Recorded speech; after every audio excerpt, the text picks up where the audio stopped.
History of the Sagrada Família, Gaudi's Stone Dream. Tonight, I have another quiet story to share with you. First, please turn the volume down a little and adjust it to a comfortable level. And if you think you may want to return tomorrow night, you may wish to subscribe now, so this channel will be easy to find whenever you are ready to sleep again. When you get into bed, thoughts about today or tomorrow may fill your mind, and you may feel pressure to fall asleep. But there is no need to force it. Simply let my quiet voice draw your attention away from those thoughts. You do not need to follow every word. Just let it drift by like soft background music.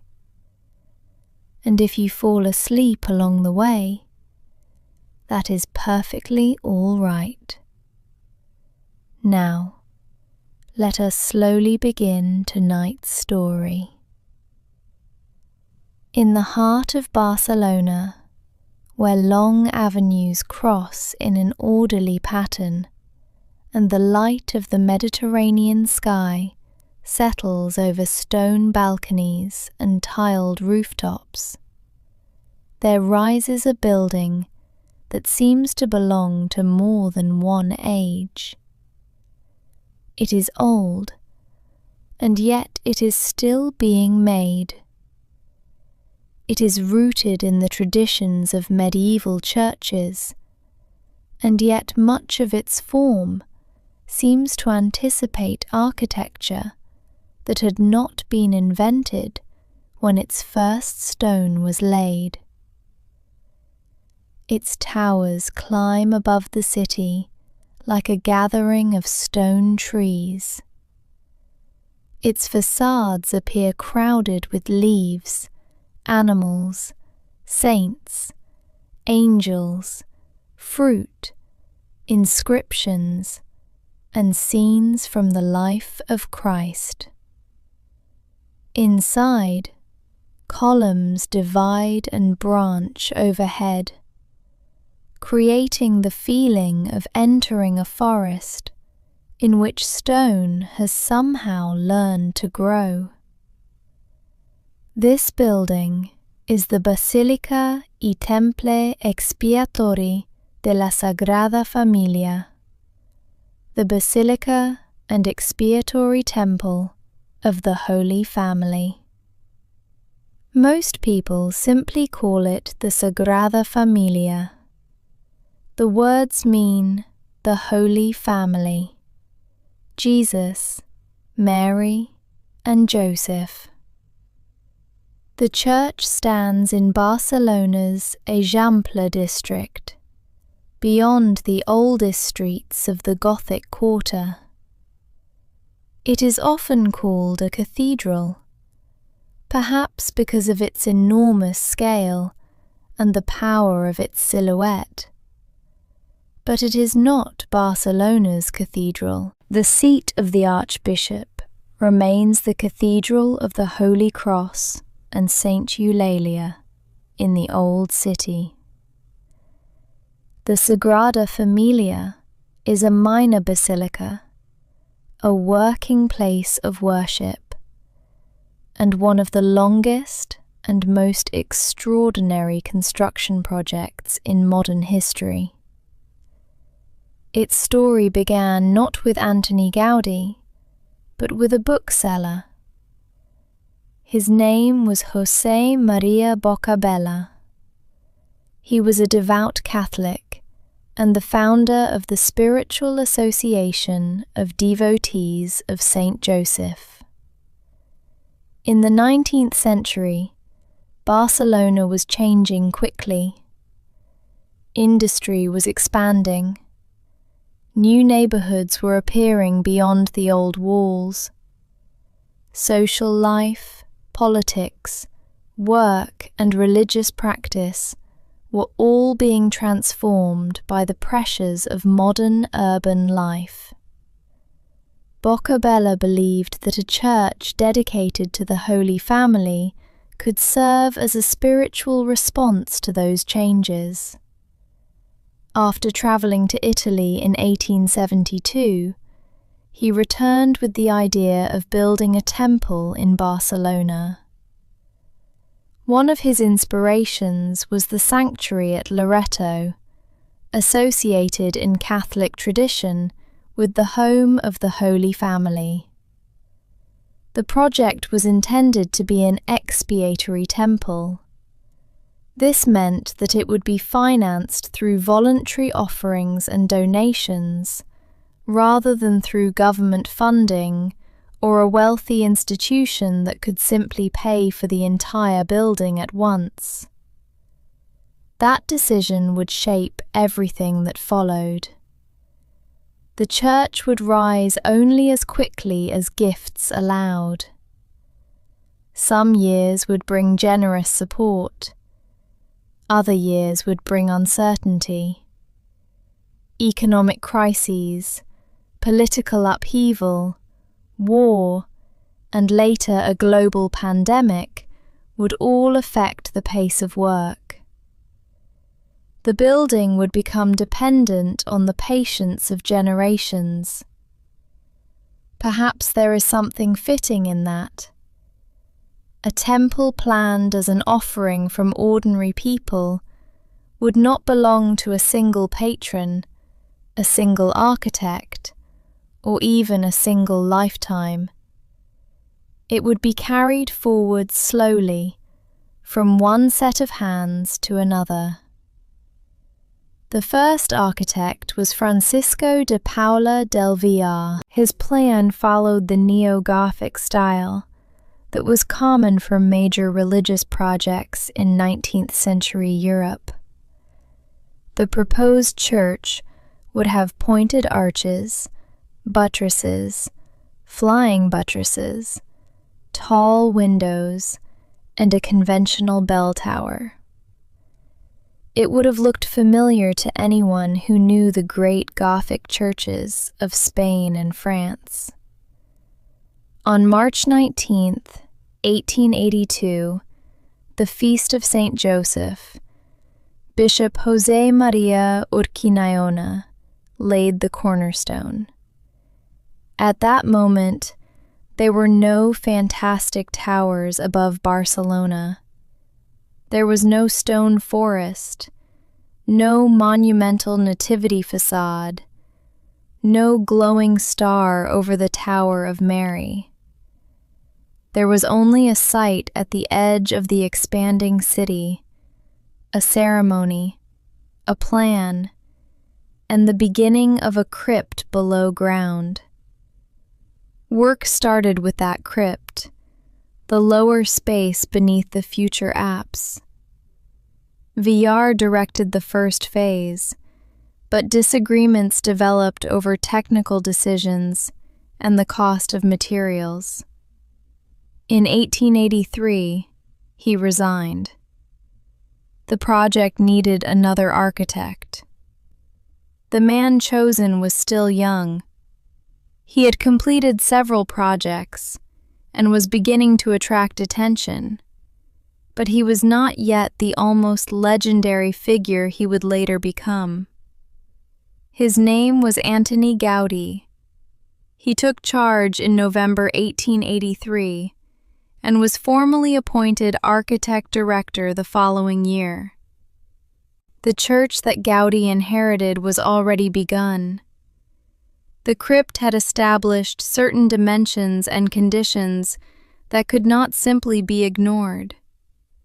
He could not erase the first work and start on an empty field. Instead, he had to accept the existing foundation and build a completely new vision around it. That vision would transform a relatively conventional neo-Gothic church into something no one had seen before. Antoni Gaudí was born in Catalonia in 1852. The exact place of his birth has long been associated with either Reus or nearby Riudoms. But the landscape of the Camp de Tarragona region was certainly part of his early world. It was a place of dry earth, Mediterranean plants, changing light, rocks, mountains, and twisted natural forms. His family had worked as coppersmiths for generations. A coppersmith does not only look at a flat drawing. He must imagine how a sheet of metal can be bent and joined to create a vessel with volume. Some historians of Gaudi's work have connected this family craft with his unusual ability to think in 3 dimensions. As a child, Gaudi experienced periods of illness and spent long stretches observing the natural world.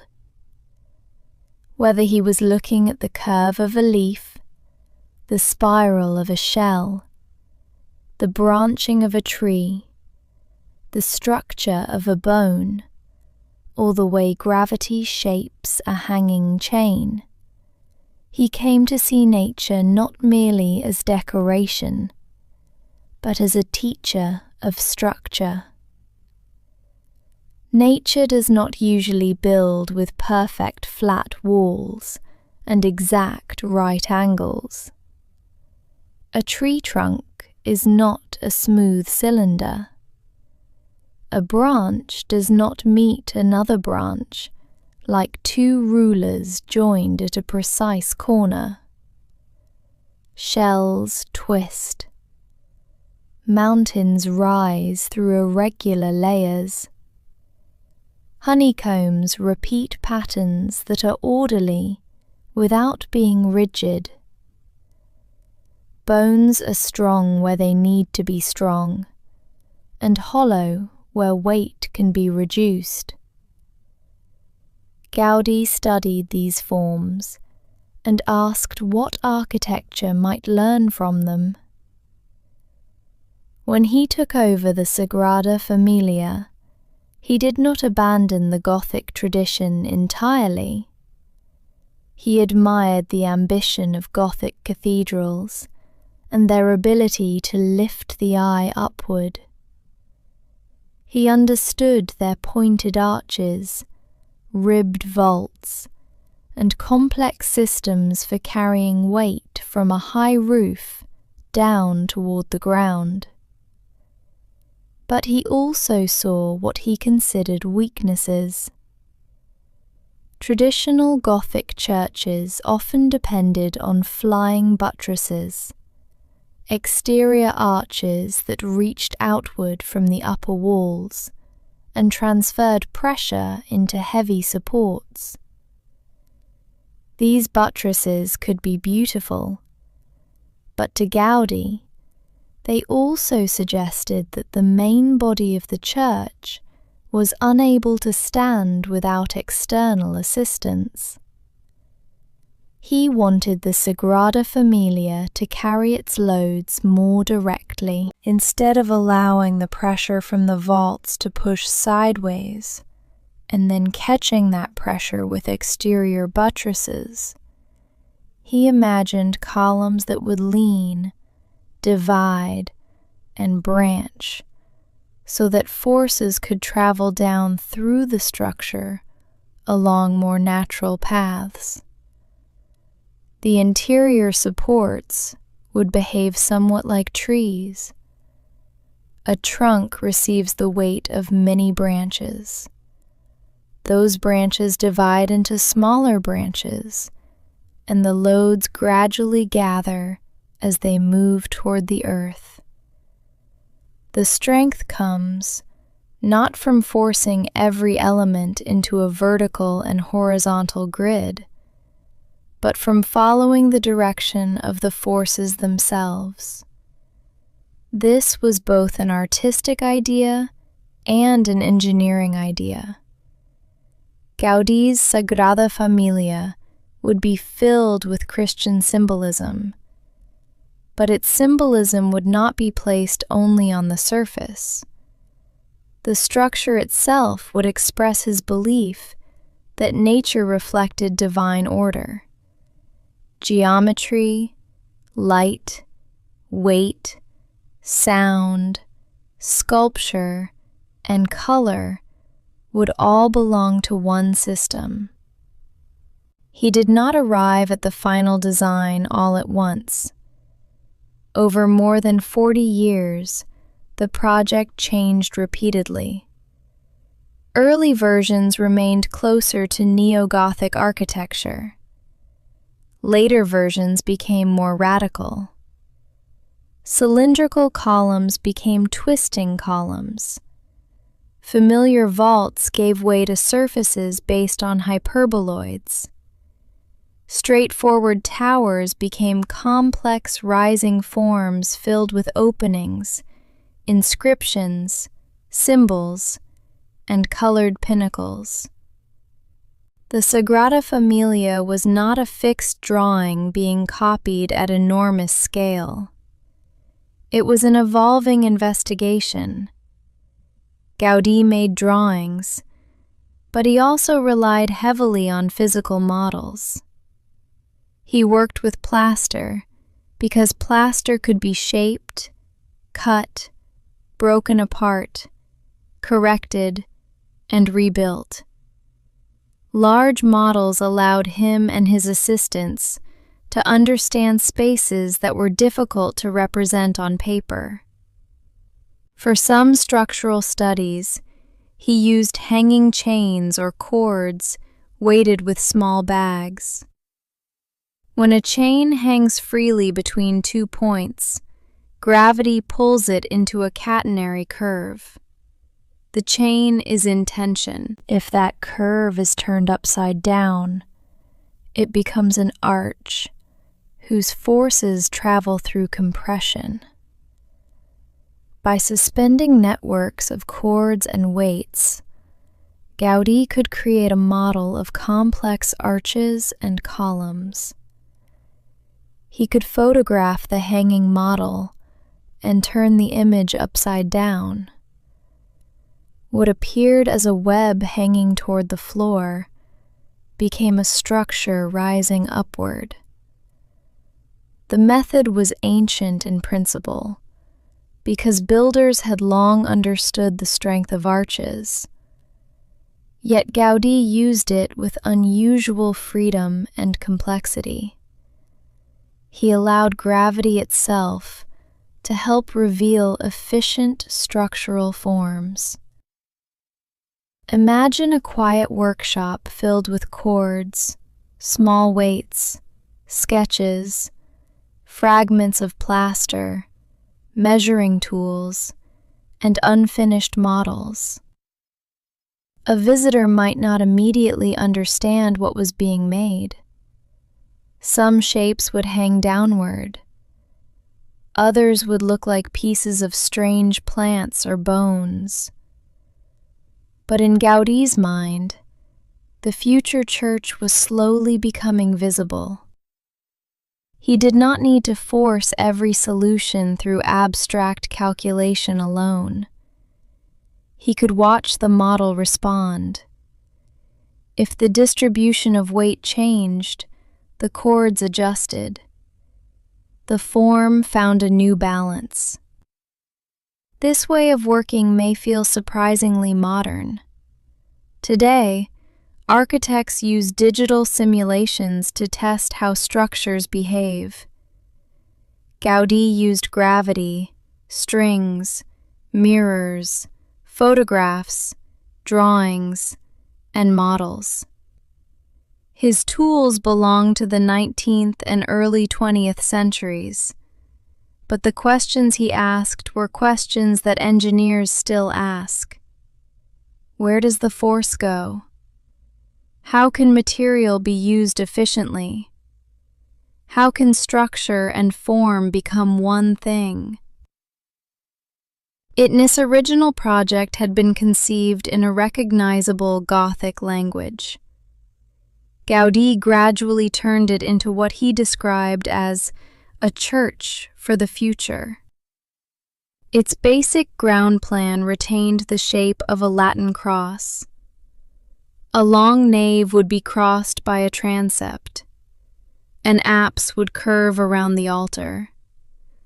Chapels, aisles, choir spaces, sacristies, cloisters, portals, and towers would form a complex whole. But from that familiar beginning, almost everything would become unusual. Gaudí planned 5 naves in the main body, with the central nave rising above the side aisles. He designed a surrounding cloister that would enclose the church in a rectangular path, passing behind the 3 main facades. The building would have 3 monumental entrances, each devoted to a major part of the Christian story. The eastern facade would represent the Nativity, the birth and early life of Christ. The western facade would represent the Passion, the suffering, crucifixion, and death of Christ. The southern facade would represent glory, the path toward God, resurrection, judgment, and eternal life. Above them would rise 18 towers. 12 towers would stand for the apostles. 4 taller towers around the central crossing would represent the evangelists, Matthew, Mark, Luke, and John. A tower above the apse would represent the Virgin Mary. At the center, taller than all the others, would rise the Tower of Jesus Christ. The entire building would become a landscape of Christian meaning. A person approaching from one direction would encounter birth, growth, and hope. From another direction, the same person would confront suffering, sacrifice, and death. At the principal entrance, the imagery would turn toward glory, moral choice, and the final movement of the human journey. Gaudí sometimes spoke of the church as a book in stone. At a time when many people could not read, medieval churches had used sculpture, stained glass, painting, and architecture to tell biblical stories. The Sagrada Familia would continue that tradition on an extraordinary scale. But it would not merely repeat medieval forms.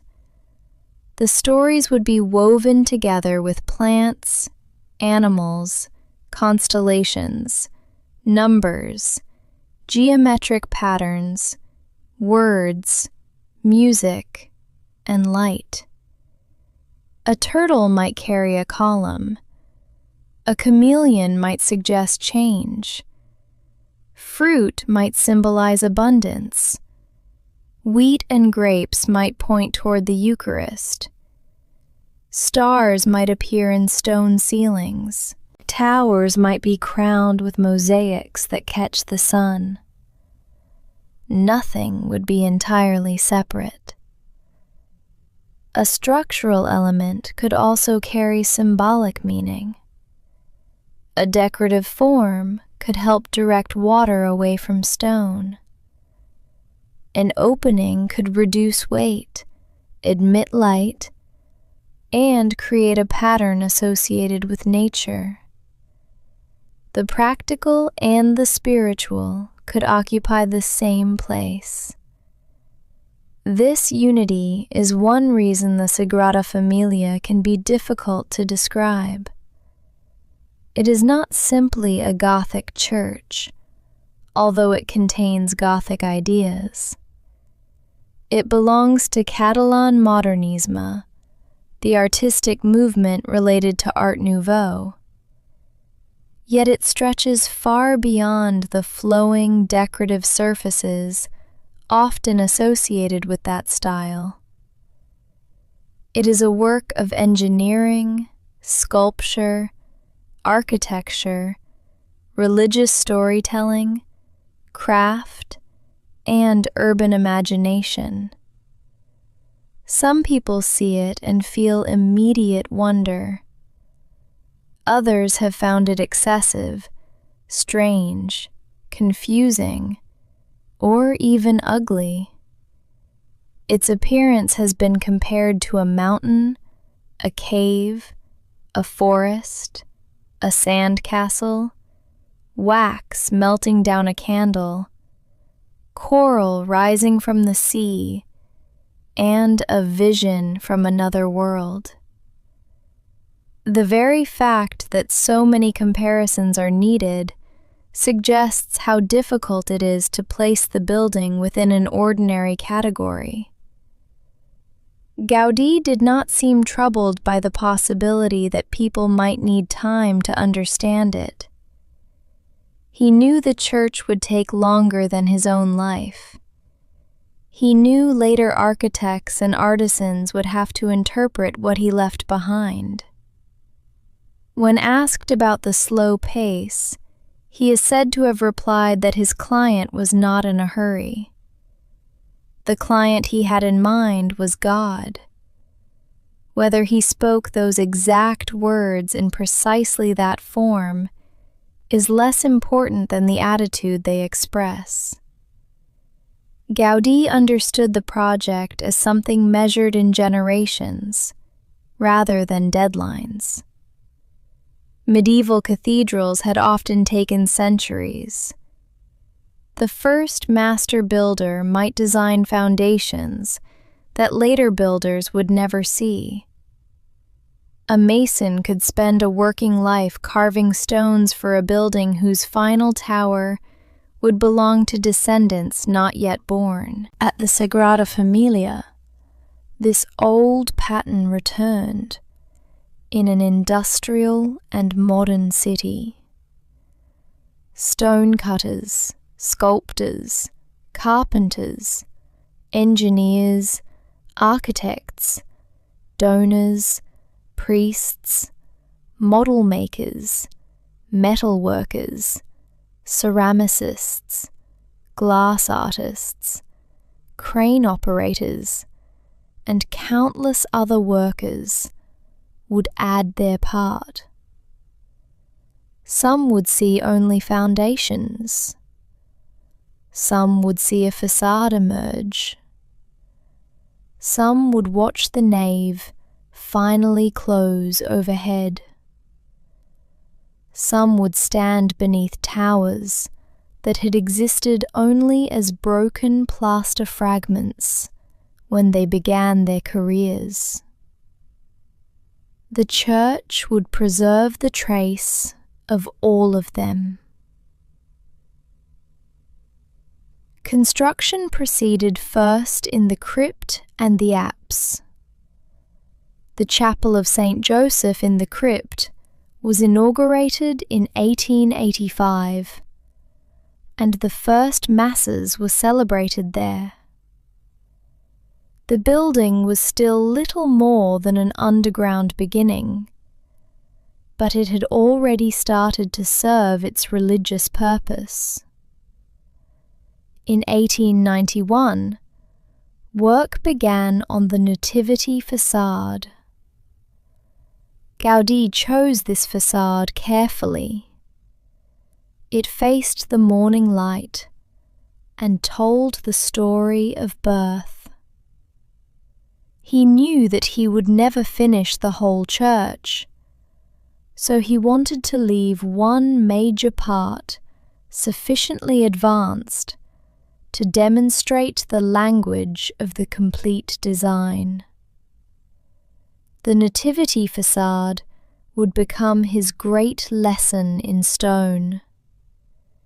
It would show future builders how structure, sculpture, symbolism, and natural form could be joined. It would also attract public interest and encourage donations. A joyful facade, filled with recognizable figures and abundant life, might help people understand the project more easily than the severe imagery of the Passion.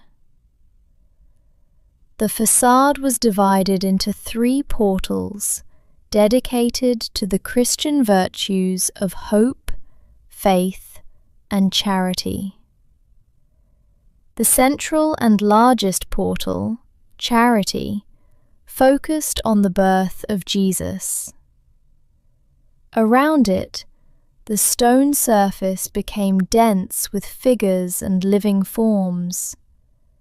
Mary, Joseph, the infant Jesus, shepherds, angels, and the Magi appeared within a larger world of birds, flowers, leaves, fruit, and branches. The Portal of Hope included scenes connected with the early life of the Holy Family, including their flight into Egypt. The Portal of Faith included scenes related to belief and the life of Christ. Above the central portal rose the Tree of Life. Doves appeared among its branches. The imagery moved upward from earthly scenes towards spiritual meaning. At the base of the facade, a turtle and a tortoise supported columns. One was associated with the sea, and the other with the land. Their hard shells and slow movement suggested stability and the endurance of time. Nearby, chameleons represented change. The contrast was quiet but meaningful. The building itself was rooted in stone and patience, yet it was also constantly changing. Year by year, it would remain the same project while becoming a different physical object. Gaudi wanted the facade to be alive with color. Today, much of the stone is seen in its natural tones, darkened or warmed by age and weather. But his original intentions included painted sculpture and bright mosaic details. Human figures, plants, animals, and pinnacles would have appeared more vivid, closer to the color of the natural world he admired. The tops of the towers were treated not as simple endings, but as brilliant crowns. Pieces of ceramic and Venetian glass formed mosaics that could reflect sunlight. Fruit-like shapes, inscriptions, and Eucharistic symbols transformed the upper stonework into something almost festive. Gaudi's technique of broken ceramic mosaic is often known by the Catalan word trencadís. Fragments that might have seemed useless could be assembled into new surfaces. Broken pieces could create flowing color over irregular forms more easily than large flat tiles. There is a gentle lesson in that method. A fragment does not have to return to its original shape to become part of something beautiful. It can join other fragments and create a pattern that did not exist before. The nativity facade grew slowly. Sculptors worked with Gaudi to give the biblical figures physical presence. Local people, workers, children, and animals could serve as models. The result was not an abstract religious diagram. It was crowded with bodies, faces, feathers, leaves, scales, branches, and textures observed from life. By the early 20th century, the towers began to rise above the surrounding district. Barcelona was expanding around them. Streets filled with homes, workshops, trams, shops, and daily movement. The church, once begun near the edge of the city, became part of a dense urban neighborhood. In 1914, Gaudi stopped taking on other major projects and devoted himself exclusively to the Sagrada Família. From then until his death, the church became the center of his working life. As the years passed, Gaudi's personal life became simpler and more austere. His religious devotion deepened. He dressed plainly, ate modestly, and gave more of his attention to the temple. In the final stage of his life, he even lived in a small room near his workshop at the construction site. The image of Gaudi in those years is very different from the young architect who had designed elegant houses for wealthy clients. He had once moved through Barcelona's social world in carefully chosen clothes. Later, he became thin, bearded, and absorbed in work.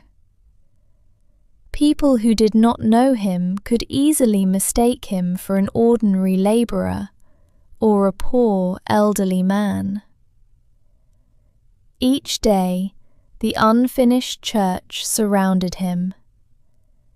There would have been the sounds of chisels, carts, voices, lifting equipment, hammers, and stone being shaped. Dust settled over the site. Method filled the workshop. Drawings and photographs recorded ideas. Assistants came to ask questions. Sculptors studied figures. Craftsmen tested materials. Visitors arrived to see the strange towers growing above the neighborhood. Gaudi did not work alone.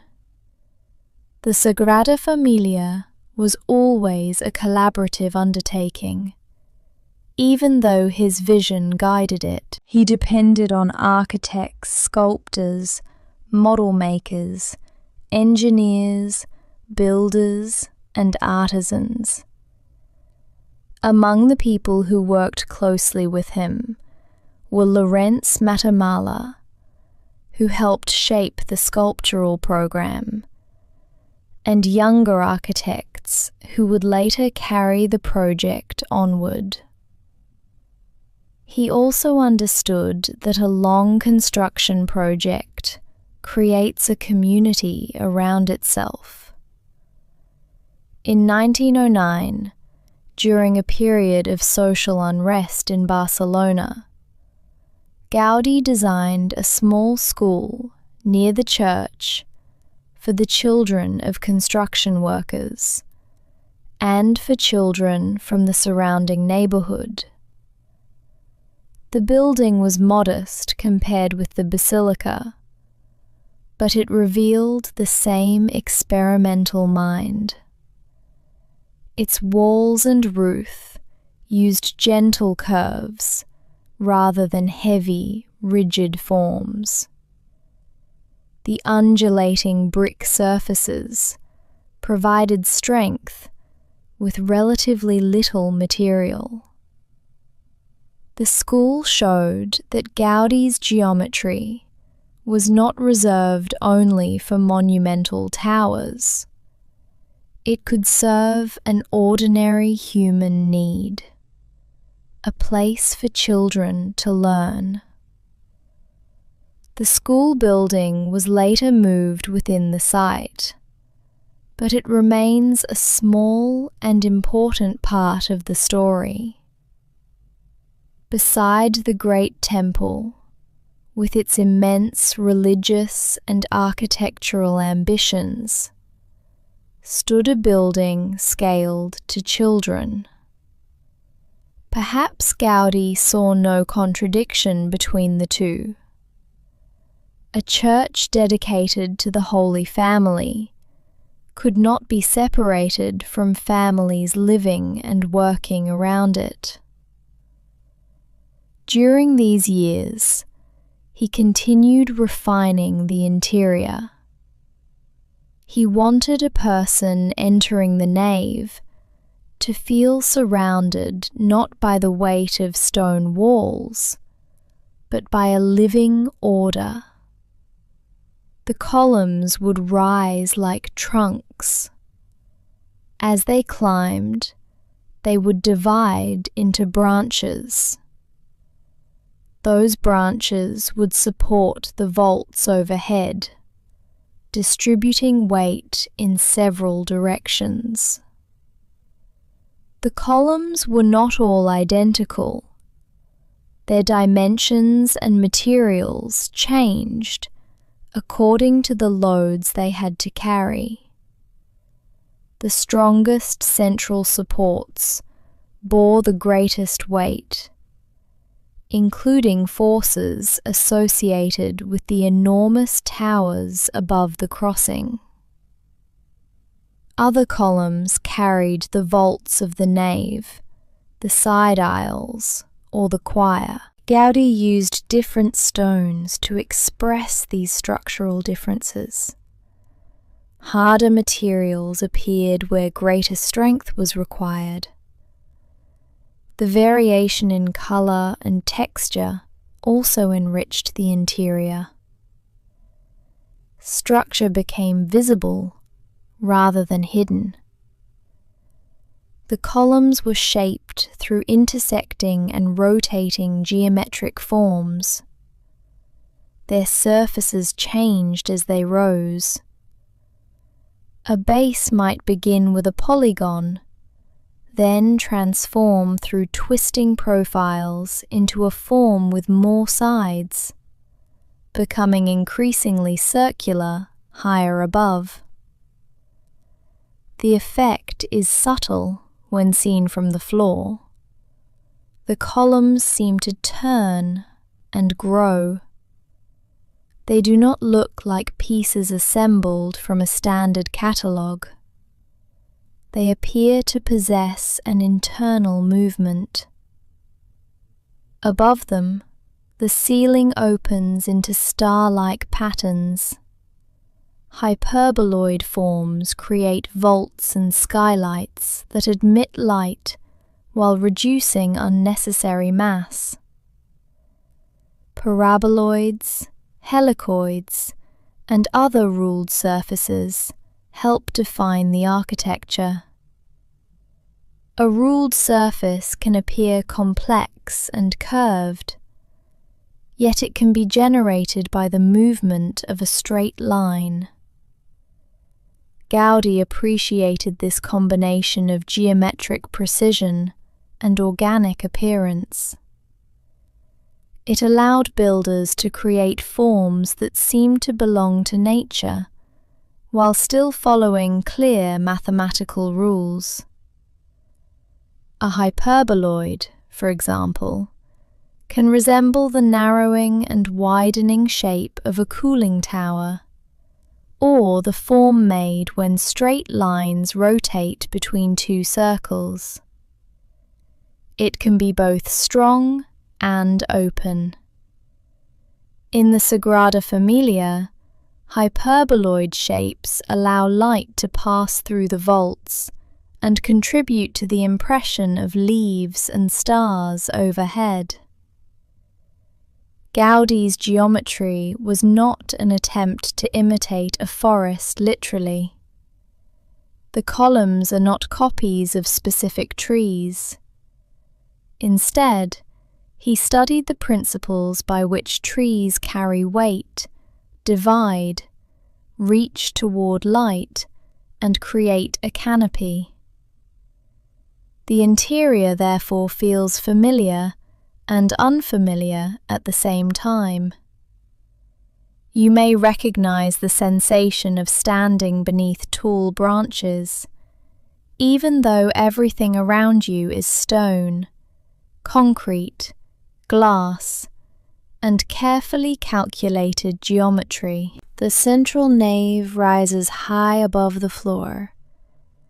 The apse vault reaches approximately 75 meters, or about 246 feet. Yet the interior does not feel like a single empty box.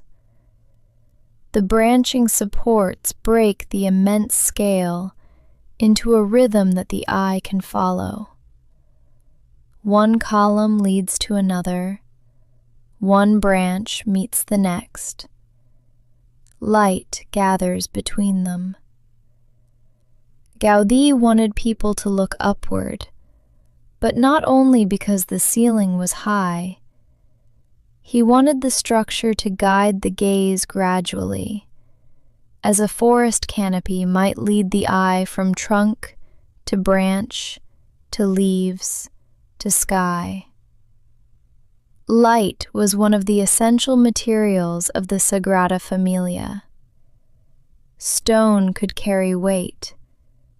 Glass could tell stories. But light could change every hour. The building's orientation allowed the facades and windows to respond to the movement of the sun. The nativity side faced the morning. The passion side received the light of the later day. The symbolism of birth and death was therefore connected to dawn and sunset. Inside, stained glass fills the nave with changing color. The glass seen today was largely created long after Gaudí's death, notably through the work of the artist Joan Vila-Grau. Yet it follows the larger intention of making light an active part of the architecture. On one side, cooler tones of blue and green create a quiet atmosphere. On the other, warmer reds, oranges, and yellows intensify as sunlight enters from the west. The exact effect depends on the hour, the weather, and the season. A person who visits in the morning does not see exactly the same church as a person who visits late in the afternoon. Clouds can soften the colors. Clear sunlight can cast bright patches across the floor and columns. As the sun moves, those patches travel. Stone that appeared pale can suddenly glow red. A column can hold blue light for a moment and then return to gray. The building is therefore never visually still. Its structure may be permanent, but its atmosphere is temporary. Light arrives, shifts, and disappears. For a sleep story, perhaps this is one of the gentlest things to imagine. Picture the nave in the early morning, before the day has become busy.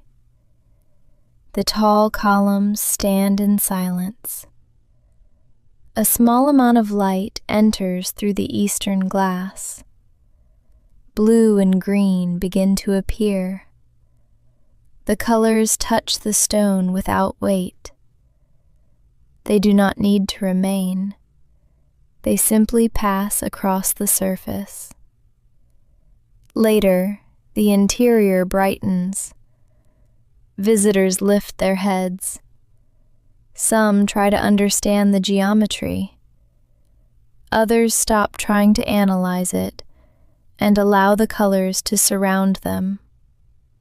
By afternoon, the western windows become stronger. Red and amber light enters the nave. The stone forest seems warmer. The day moves toward evening. Gaudí believed that architecture could prepare a person for contemplation. He did not want the interior to be dark, in the manner of some medieval churches. He wanted a luminous space in which light revealed form. Yet he also understood contrast. Light is visible because shadows remain. The branches of the columns create depth. Openings in the vaults appear bright beside solid stone.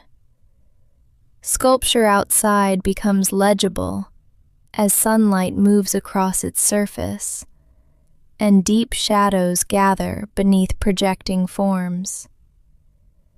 The building uses light almost as a sculptor uses a hand, slowly revealing one edge and then another. Color appeared elsewhere as well. Gaudí admired the brilliance of Mediterranean nature. He used glazed ceramic, glass mosaic, and painted surfaces in many of his works. At the Sagrada Família, the pinnacles of the towers carried bright mosaics that could be seen from a distance. Fruit, wheat, grapes, crosses, and inscriptions were given colors that stood against the warm stone. He did not believe that great religious architecture had to be colorless. The whiteness or grayness that people often associate with ancient monuments is partly the result of time. Many historic buildings and sculptures were once painted. Gaudí wanted the Sagrada Família to recover something of that living color. Not every part of his polychrome vision has been realized, and later generations have had to decide how far to interpret intentions that were not always documented in complete detail. This has been one of the continuing challenges of the project: how to remain faithful without pretending that every answer is known. The church is not a frozen reproduction of a single finished drawing. It is a work built from evidence, surviving models, published plans, photographs, testimony from Gaudí's assistants, structural logic, and the judgment of later architects. That makes every decision both practical and historical. A piece of stone must fit into the building physically, but it must also fit into an inherited idea. Sound, too, belonged to Gaudí's vision. He imagined the basilica as a place filled with liturgy and music. Choirs would occupy spaces around the nave. Voices could answer one another from different positions. Organs would contribute to a unified musical environment. Gregorian chant and Catalan religious music were among the traditions that interested him. The towers themselves were connected with sound. Gaudí studied bells and acoustics, imagining how the bell towers could carry music across the city and into the interior. The final acoustic life of such a complex building could never be completely predicted from drawings. Stone, glass, height, openings, crowds, and furnishings all affect how sound travels. The enormous volume can create long reverberation. A single note may remain in the air after the source has stopped. In a space like this, music does not seem to come only from one point. It expands, reflects, and returns. The church received an organ when the main nave was enclosed in 2010. The instrument added another layer to the interior, though Gaudi's full dream of multiple coordinated organs and choirs was more extensive. Imagine a low note beginning softly. It moves through the nave, touches the branching columns, rises toward the vaults, and returns as an echo. The sound becomes part of the building for a few seconds. Then it fades, leaving the same stillness that existed before.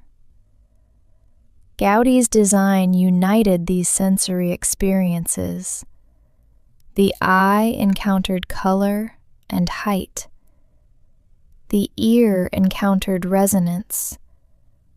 The body felt the coolness and scale of the interior. The mind could follow stories in stone or lose itself in patterns. The basilica was meant to be understood slowly. A person could visit once and notice the towers. On another visit, perhaps the animals at the base of a portal. Later, the numbers carved into a facade, the names written on a door, or the way a column changes shape as it rises. There would always be another detail.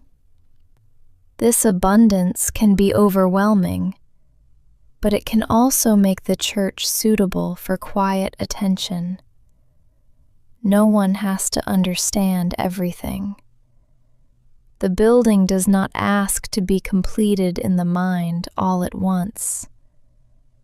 You can rest your attention on one thing: a patch of blue light, a spiral stair, a stone leaf, a branch dividing overhead, a distant tower against the sky. Then you can let that image go. While the Nativity facade celebrated life in a dense and naturalistic language, Gaudi intended the Passion facade to be very different. It faced west, toward the setting sun. Its subject was the suffering and death of Christ. Gaudi did not want it to offer the same abundance of leaves, animals, and joyful detail found on the eastern side. He wanted severity. The architecture would appear stripped, angular, and exposed. Slanting columns would resemble bones or tense muscles. Deep shadows would cut across the surface. The emotional effect would be uncomfortable by design.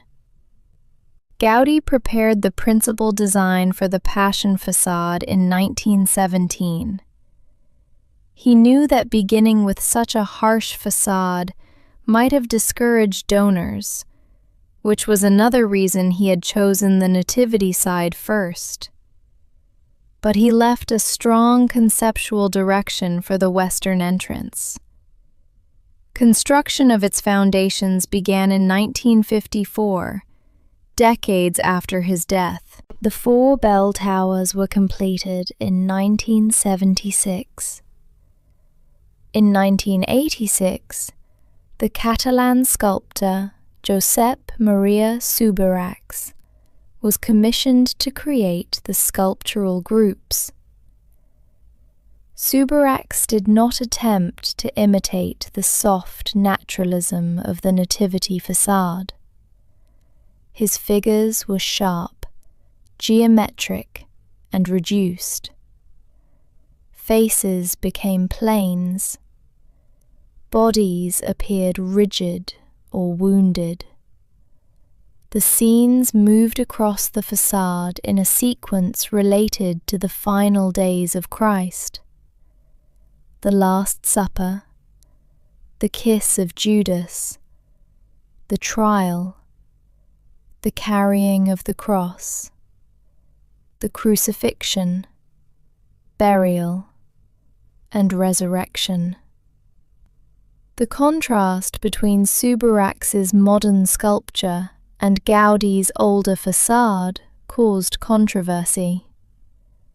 Some people believed that the new work broke too strongly with Gaudi's style. Others saw the difference as appropriate to the subject and consistent with Gaudi's intention that the Passion side should be austere. The debate reflected a larger question that has followed the Sagrada Familia for generations. What does it mean to complete another architect's unfinished masterpiece? Does faithfulness require copying the surface style of the original period? Or does it require following deeper principles while allowing each generation to contribute honestly in its own language? There is no simple answer. The Sagrada Familia contains work made in different decades by different hands. The older stone has weathered into darker tones. Newer stone remains pale.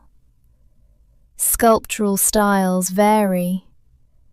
Construction methods have changed. The building openly reveals the passage of time. On the Passion facade, one of the most discussed details is a numerical square near the scene of Judas's betrayal. It resembles a magic square, a grid of numbers arranged so that rows, columns, and diagonals produce the same total. In this case, the total is 33, traditionally associated with the age of Christ at his death. The square was created as part of Subirachs' sculptural program.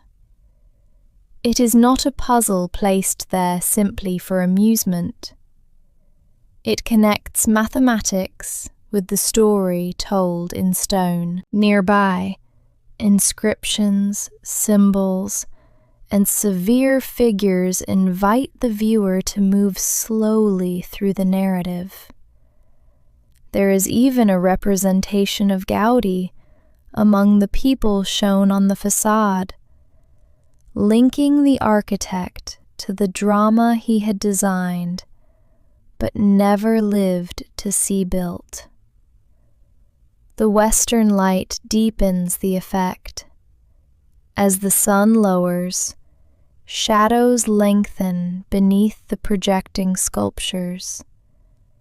The facade changes expression with the hour. Where the Nativity side seems to grow outward with life, the Passion side seems cut back to essentials. One speaks through abundance.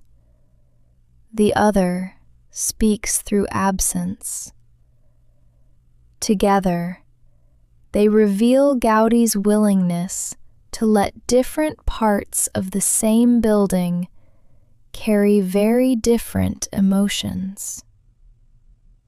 The third great entrance, the Glory facade, faces south and is intended to become the principal approach to the basilica. It is the largest and most monumental of the three facades. Its themes include the road toward God, death, judgment, glory, virtue, sin, and eternal life. It is meant to bring the visitor through a symbolic journey before entering the nave. Construction began in 2002, but the facade remains one of the major unfinished parts of the project. Its scale creates difficult urban questions. Gaudi imagined a grand approach and staircase leading toward the entrance. But Barcelona grew densely around the site during the many decades of construction. Streets, apartment buildings, businesses, and homes now occupy land that may be affected by the full realization of the approach. The proposed staircase has therefore become controversial. Completing it as envisioned could require major changes to the surrounding neighborhood and the displacement of residents. The issue reminds us that the Sagrada Familia does not stand alone in an empty field. It is part of a living city. A design made in one century must negotiate with the reality of another. Some elements of the glory facade are already present. Monumental bronze doors, created by Subirachs, display the Lord's Prayer in Catalan, surrounded by words from the prayer in many languages. The text emphasizes the universal reach of the message. Among the dense lettering, the phrase that asks for daily bread receives visual emphasis. Door handles form the letters A and G, the initials of Antoni Gaudí. A person entering through these doors passes physically through words. Languages becomes architecture. Prayer becomes a surface touched by hands. The completed facade is intended to include imagery of the 7 deadly sins and the 7 heavenly virtues, along with other scenes related to the human path. As with the rest of the church, the design is not simply decorative. It is meant to guide reflection. Yet much of that work still belongs to the future. Even after the central tower reached its full height in 2026, the Sagrada Familia remained unfinished. Decorative sculpture, parts of the glory facade, the chapel of the Assumption, a second sacristy, sections of the cloister, interior work within the highest tower, and the disputed approach are among the tasks that continue or remain planned. The church has reached a great milestone, but its long conversation with time is not over. The towers are the most visible part of the Sagrada Familia from across Barcelona. They rise in groups, narrowing as they climb. Their surfaces are pierced by openings. Words and symbols wrap around them. At their summits, mosaic-covered forms catch the changing light. Gaudí planned 18 towers in all. The 12 lowest towers belong to the Apostles. 4 stand above the Nativity facade, 4 above the Passion facade, and 4 are planned for the Glory facade. The completed Apostle towers vary in height, creating a rising rhythm rather than a flat line. The 4 towers around the central crossing represent the evangelists. Each is crowned with the traditional symbol of one of the Gospel writers: a winged man for Matthew, a winged lion for Mark, a winged ox for Luke, and an eagle for John. The tower above the apse is dedicated to the Virgin Mary. It reaches 138 meters and is crowned by a luminous 12-pointed star. The star was installed in November 2021 and illuminated in December of that year. At night, it appears suspended above the city. The largest tower, rising at the center of the entire composition, represents Jesus Christ. It reaches 172.5 meters, or 566 feet. Gaudi deliberately planned it to remain lower than Montjuïc, the hill that forms one of Barcelona's natural landmarks. He did not want a human construction to rise above what he regarded as the work of the Creator. This was characteristic of his thinking. The Sagrada Familia was intended to be extraordinary, but not to defeat nature. Its height, geometry, and symbolism were meant to acknowledge a larger order. For more than a century, the central tower existed only in drawings, models, calculations, and expectation. Then, in the 21st century, it began to rise. By October 30th, 2025, part of the central tower had passed the height of Ulm Minster in Germany, which had long been recognized as the tallest church in the world. The Sagrada Familia had reached a new record even before the final cross was complete. On February 20th, 2026, the upper arm of the cross was installed. The exterior of the Tower of Jesus Christ reached its final height. The church that had begun with a crypt in 1882 now stood 172.5 meters above Barcelona. On June 10, 2026, exactly 100 years after Gaudi's death, Pope Leo XIV blessed and inaugurated the completed exterior of the central tower during a visit to the basilica. It was a moment separated from Gaudi by a full century. None of the workers who had watched the cornerstone laid were alive. None of Gaudi's original assistants remained. Generations had passed through the site. Political systems had changed. 2 world wars had reshaped Europe. Spain had endured civil war and dictatorship, then returned to democracy. Barcelona had become an international city visited by millions. And still, the same project had continued. The completion of the tower did not mean that every part of the basilica was finished.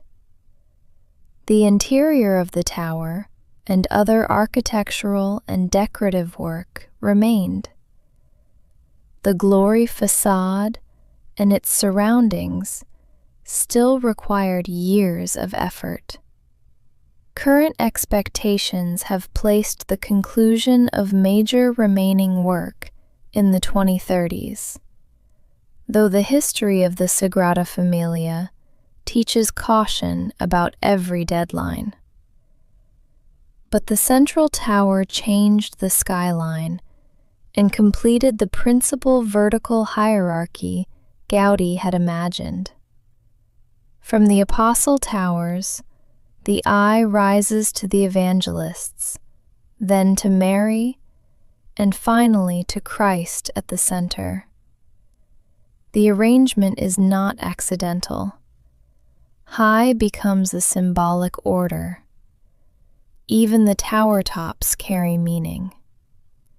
The apostle towers are associated with symbols of the Eucharist, including wheat and grapes. The evangelist towers bear their winged figures. Mary's tower carries the star. Christ's tower is crowned with a cross. The cross itself is not a thin, flat shape seen from only one direction. Its arms extend in several directions so that it remains legible from around the city. Its exterior includes white glazed ceramic that reflects daylight. Within the summit, glass and artistic elements complete a space almost no visitor will experience in the same way as the nave below. At such a height, wind, weather, weight, and maintenance become central engineering concerns. The tower had to be more than a symbol. It had to stand safely over a crowded basilica and a busy city. The engineering of the upper towers brought together ideas separated by more than 100 years. Gaudi had conceived forms through physical models, observation, geometry, and structural intuition. Modern architects and engineers inherited those forms, but they also inherited problems he had not fully resolved in construction documents. How could enormous stone towers be raised without placing too much weight on the foundations below? How could the work proceed while the basilica remained open to worshippers and visitors? How could complex, curved panels be made accurately, transported, lifted, joined, and inspected? The solution involved post-tension stone. Instead of building the central towers entirely through traditional heavy masonry, engineers developed panels made from carefully cut stone pieces, assembled with internal steel tendons. The tendons were tensioned so that the stone remained compressed. Stone is naturally strong in compression. It can support immense weight when forces press evenly through it. It is less suited to tension, bending, and lateral forces.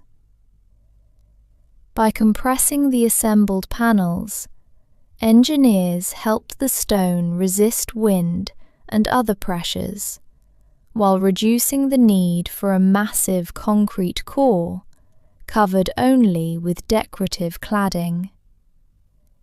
The stone remained a true structural material.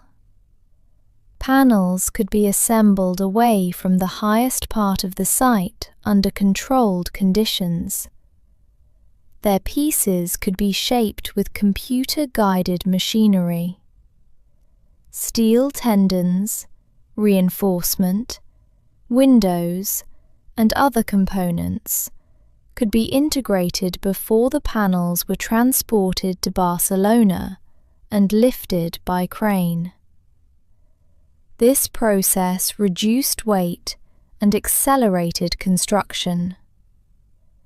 A prepared panel could be placed far more quickly than the same area could have been built, stone by stone in the air.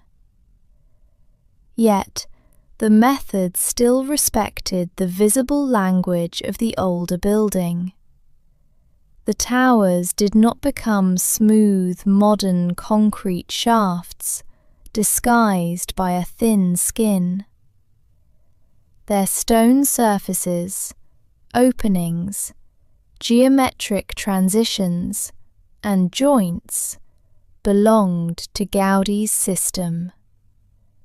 The ancient and the modern met within the same wall. The principle of the arch, the behavior of stone in compression, and the use of catenary forms were very old.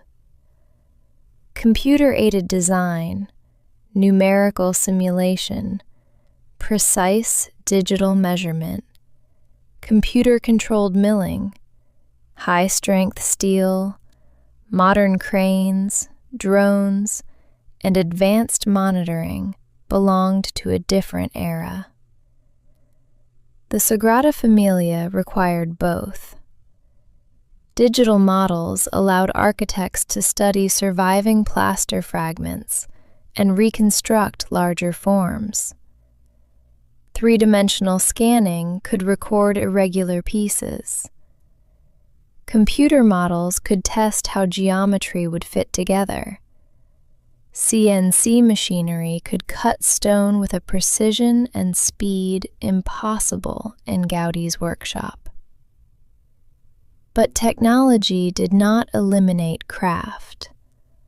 Stone still had to be selected, inspected, finished, and understood. Sculptors still worked through clay and plaster before forms were transferred into stone. Ceramicists produced glazed surfaces. Metal workers shaped structural and decorative elements. Glass artists considered color, transparency, heat, and light. The work became more efficient, but it did not become automatic. Every digital line eventually had to become material. A coordinate on a screen had to become an edge that could be touched. A calculated surface had to face sun, rain, wind, and temperature changes. A model had to become part of a building that might stand for centuries. Modern monitoring also changed how the basilica could be maintained. High areas that once required dangerous access could be photographed and inspected with drones. Digital records could compare conditions over time. Sensors and analytical tools could help specialists understand movement, vibration, weathering, and structural behavior. The building that had begun before electric light was common now entered an age of three-dimensional scanning and artificial intelligence. Yet the purpose of these tools remained simple: to care for stone, glass, metal, and structure. Technology served a project born in the 19th century. The materials of the Sagrada Familia tell another story of continuity and change. Much of the early building used stone from Montjuïc, the hill overlooking Barcelona. Montjuïc stone had been used in many important structures throughout the city. It connected the temple physically to the landscape and architecture of Barcelona. The stone could display warm colors, ranging from grey and beige to reddish tones. It weathered in distinctive ways. On the Nativity facade, decades of rain, dust, sunlight, and urban pollution darkened the surface and made the older work visibly different from newer construction. As quarrying conditions changed and suitable Montjuïc stone became difficult to obtain, the project had to search for alternatives with compatible strength, texture, color, and durability. Stone came from other regions, including quarries outside Spain. Since 2018, suitable material has been supplied from a quarry near Chorley in Lancashire, England, among other sources used for different structural needs. This may seem surprising for a building so closely identified with Catalonia, but a structure of this scale demands specific properties. A stone chosen for one column may need exceptional compressive strength.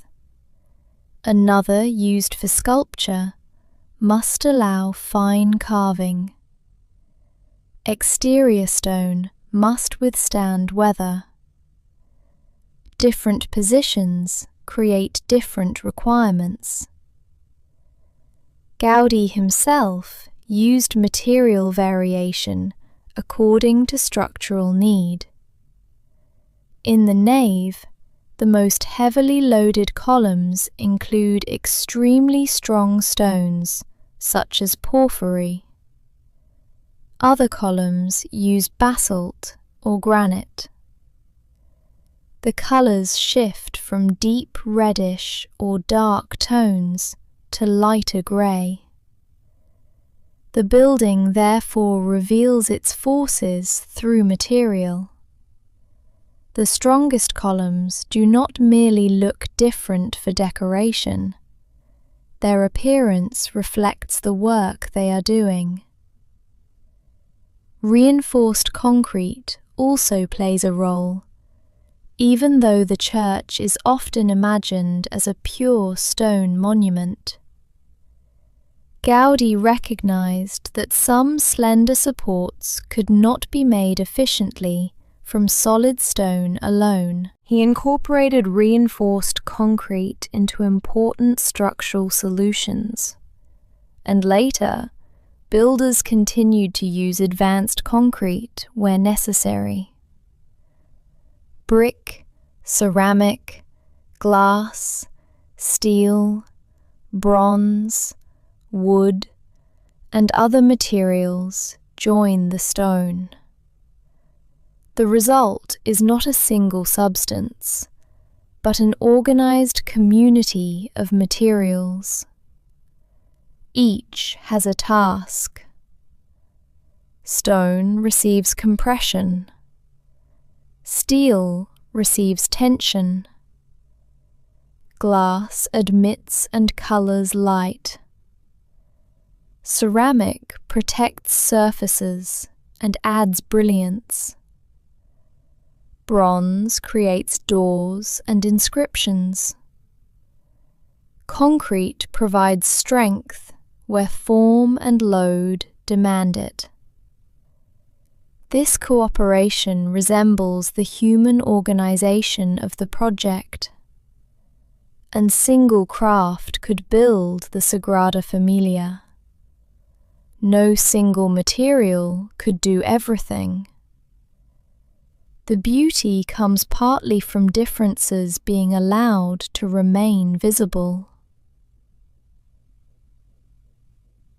Before the central towers, before the computer models and cranes, before visitors entered beneath the coloured windows, there was Gaudi's workshop. The survival of his ideas depended heavily on that room and on the people who had seen him work. Gaudi did not leave a complete modern set of construction documents for every element.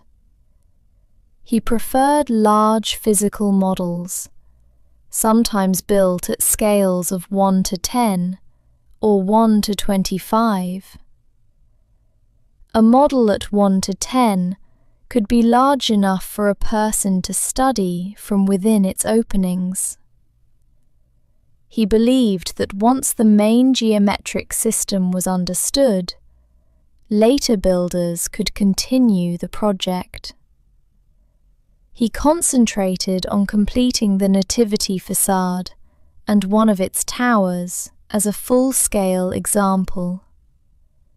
He developed models of the nave, the sacristies, the Passion facade, and other key parts. In 1925, the bell tower dedicated to St. Barnabas was completed. It was the only one of the facade towers Gaudi saw finished. For the first time, one of his slender towers reached its intended summit. The patterned openings, inscriptions, and mosaic crown demonstrated how the larger family of towers might appear. The tower stood like a message to the future. Gaudi could look up and see one part of the skyline he had imagined. Less than a year later, his life ended. On June 7th, 1926, he left the construction site and walked through Barcelona toward the church of Saint Philip Neri, where he regularly went for prayer and confession. Near the Gran Via, he was struck by a tram. Because of his plain clothing and neglected appearance, people did not immediately recognize him as the city's most famous architect.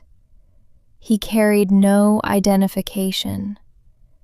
He was taken to the Hospital de la Santa Creu, a charitable hospital in the old city. Friends and colleagues eventually found him, but his injuries were severe. Antoni Gaudí died on June 10, 1926. He was 73 years old, only days from his 74th birthday. Barcelona gave him a large funeral.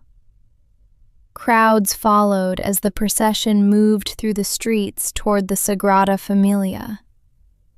He was buried in the crypt, in the chapel dedicated to Our Lady of Mount Carmel. The architect entered the unfinished building for the last time and remained there. Above him, only part of the church existed. The crypt, apse, much of the Nativity facade, and one completed bell tower represented decades of work. Estimates vary, but roughly 15 to 25% of the whole project had been built. Most of the Sagrada Familia was still absent. There was no enclosed nave, no Passion facade sculpture, no Glory facade, no completed Evangelist towers, no Tower of Mary, and no central Tower of Christ. Gaudi had always known this would be true. His death did not surprise the project in the sense that no one had expected him to finish it. He had trained assistants and left models. His disciple, Domènec Sugranes i Gras, took over direction of the works. Construction continued. But 10 years later, the project faced a catastrophe that Gaudi could not have prepared for. In July 1936, the Spanish Civil War began. Barcelona became a center of revolutionary conflict. Churches and religious institutions were attacked. At the Sagrada Familia, the crypt was set on fire, and the workshop was broken into. Drawings burned. Photographs were destroyed. Plaster models were smashed. The destruction was not simply damage to an ordinary office. Gaudi's models were among the principal records of the unbuilt church. Many contained geometric information that did not exist anywhere else in complete form. Fragments fell to the floor. Pieces that had once formed columns, vaults, facades, and towers became a field of broken plaster. For anyone arriving afterward, the scene must have seemed hopeless. The architect was dead. His closest designs had been shattered. The country was at war. The building itself remained unfinished and vulnerable. There were serious questions about whether construction should ever continue. Some argued that without Gaudi, completing the church would be impossible or dishonest. Others believed that the surviving evidence was sufficient, and that abandoning the work would betray the intention of Gaudi, his collaborators, donors, and worshippers. The decision was made to continue. After the war, architects and model makers began the slow work of reconstruction. They gathered fragments, studied photographs, consulted published drawings, read written descriptions, and relied on the memories of people who had known the workshop before its destruction. A broken plaster piece might show only part of a curve or a small transition between surfaces. By identifying where it belonged, comparing it with photographs, and understanding Gaudi's geometric system, model makers could restore larger sections. It was architectural archaeology. The process required patience of a different kind from construction. Before stone could rise, meaning had to be recovered from fragments. Francesc de Paula Quintana took over site management in 1939. With Isidre Puig Boada, Luis Bonet i Garí, Francesc Cardoner, and others, the work resumed through the middle decades of the 20th century. The reconstruction was never perfect. Some information had disappeared forever. Later architects had to interpret missing details and adapt the project to new building standards, materials, and urban conditions. But the surviving models proved more resilient than the attackers may have expected. Plaster had broken, yet geometry remained. The fragments could still teach. A curve continued into another curve. A ruled surface could be reconstructed mathematically. A photograph preserved the relationship between parts. An assistant remembered how Gaudí had explained a solution.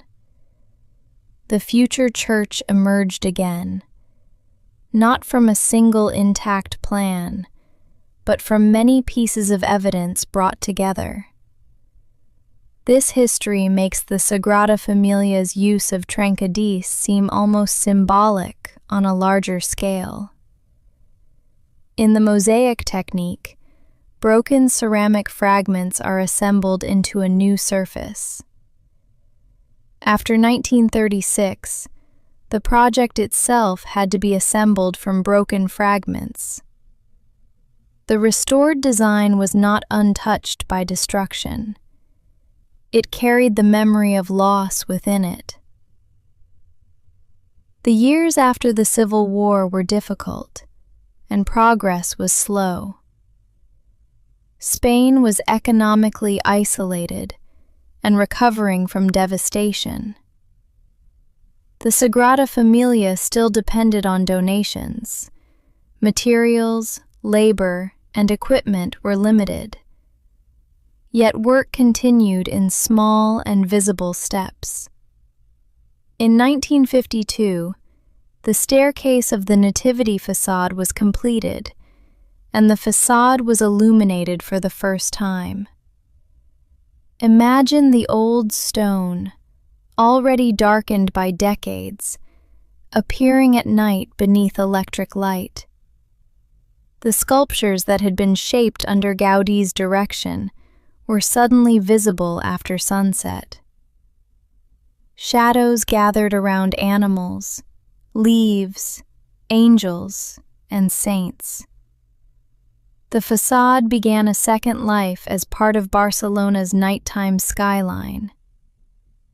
In 1954, foundations were laid for the Passion facade.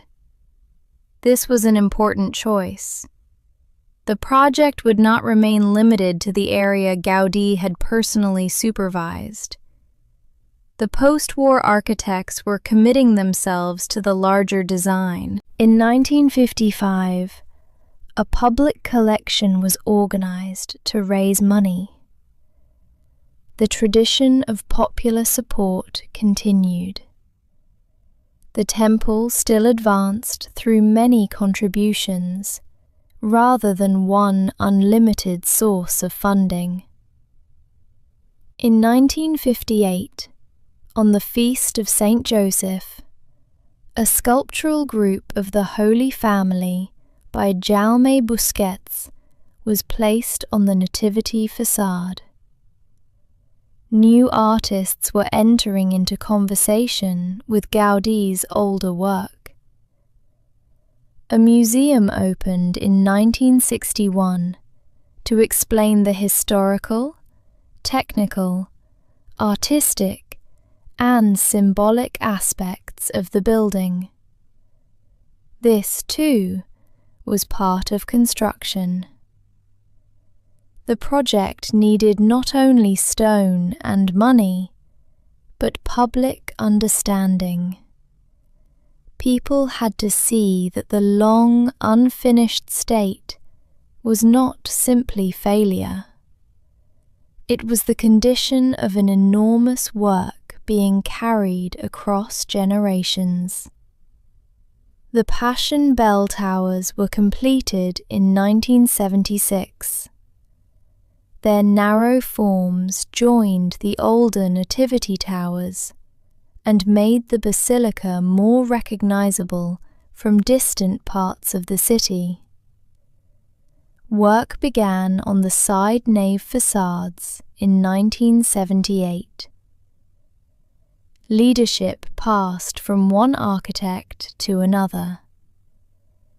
Francesc Cardoner took charge in 1983. Jordi Bonet i Armengol became head architect and site manager in 1985. Jordi Bonet was the son of Luis Bonet i Gaudi, one of the architects who had helped continue the project after the war.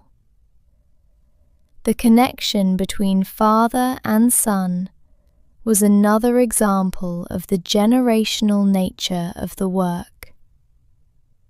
In the 1980s, computers began to enter the design and construction process. At first, digital tools were far less powerful than they would become. But even early computer modeling offered new ways to examine Gaudi's complex geometry. Changes that had been difficult to describe through conventional architectural drawings could be represented, measured, and tested in 3 dimensions. This did not replace the old plaster workshop. Instead, digital and physical methods began to support one another. A surviving fragment could be scanned or measured. Its curve could be studied mathematically. A computer model could propose how it connected to other pieces. Then a new physical model could test the result. The project that had once relied on hanging chains was beginning to use electronic calculation. Both methods searched for balance. In 1986, the same year Suburaksh began his major sculptural work on the Passion facade, construction started on foundations and structures for the naves, columns, vaults, transepts, crossing, and apse that would eventually enclose the main interior. This phase transformed the visitor's understanding of the building. For many decades, the Sagrada Família was primarily an exterior monument and an open construction site. The facades and towers attracted attention, but the central worship space did not yet exist as the luminous forest people know today. Year by year, columns rose. Branches formed above them. Vaults began to close the sky. The geometry that Gaudi had developed in models became inhabitable space. By 2000, the central nave vaulting was completed. Work continued on the transepts and apse. The basilica crossed an invisible threshold. It was no longer only a collection of extraordinary fragments. Its interior volume was becoming whole. In 2002, work began on the Glory facade. The small school Gaudi had designed was moved from one part of the site to another and adapted to house an exhibition. In 2005, UNESCO extended the World Heritage designation for the works of Antoni Gaudí to include the Nativity facade and the crypt of the Sagrada Família. It is important to be precise about this recognition. The entire basilica was not designated as a World Heritage Site. The listed elements are the Nativity facade and crypt, the parts most directly associated with Gaudi's own design and supervision. UNESCO recognized their exceptional contribution to architecture and construction technology, and their place within the larger body of Gaudi's work. The designation joined the Sagrada Família to other Gaudi sites in and around Barcelona, including Park Güell, Casa Mila, Casa Vicens, Casa Batlló, the crypt at Colonia Güell, and buildings connected with the Güell family. By then, Gaudi's reputation had changed completely from the uncertainty and criticism that had followed his death. During his lifetime, his buildings were admired by some and mocked by others. Their curved walls, bright mosaics, strange roofs, and sculptural surfaces did not fit conventional expectations. Even the Sagrada Família inspired strong rejection. George Orwell famously disliked it. Other critics called it vulgar, excessive, or bizarre. But architects and artists also recognized its originality. Louis Sullivan admired its creative power. Walter Gropius praised the technical perfection of its walls. Salvador Dali later urged people to reconsider Gaudi's genius. By the late 20th and early 21st centuries, Gaudi had become one of the most internationally recognized architects in history. The Sagrada Família, once a disputed construction site in a growing neighborhood, became the visual symbol of Barcelona. This popularity brought money that accelerated construction. Visitor fees joined donations as a major source of funding. Millions of people came each year, and the income from their tickets supported the workers, materials, research, and equipment needed to continue. The relationship was unusual. Tourists came to see an unfinished building, and their visits helped finish it. The state of incompletion became part of the attraction, while the attraction provided the means to reduce that incompletion. Each visitor participated indirectly in the next stone. By 2010, the nave was sufficiently complete for the basilica's religious life to enter a new phase. The main space was covered. An organ had been installed. The interior could finally receive a large congregation beneath the branching columns and coloured light. On November 7, 2010, Pope Benedict XVI consecrated the church and declared it a minor basilica. Approximately 6,500 people gathered inside.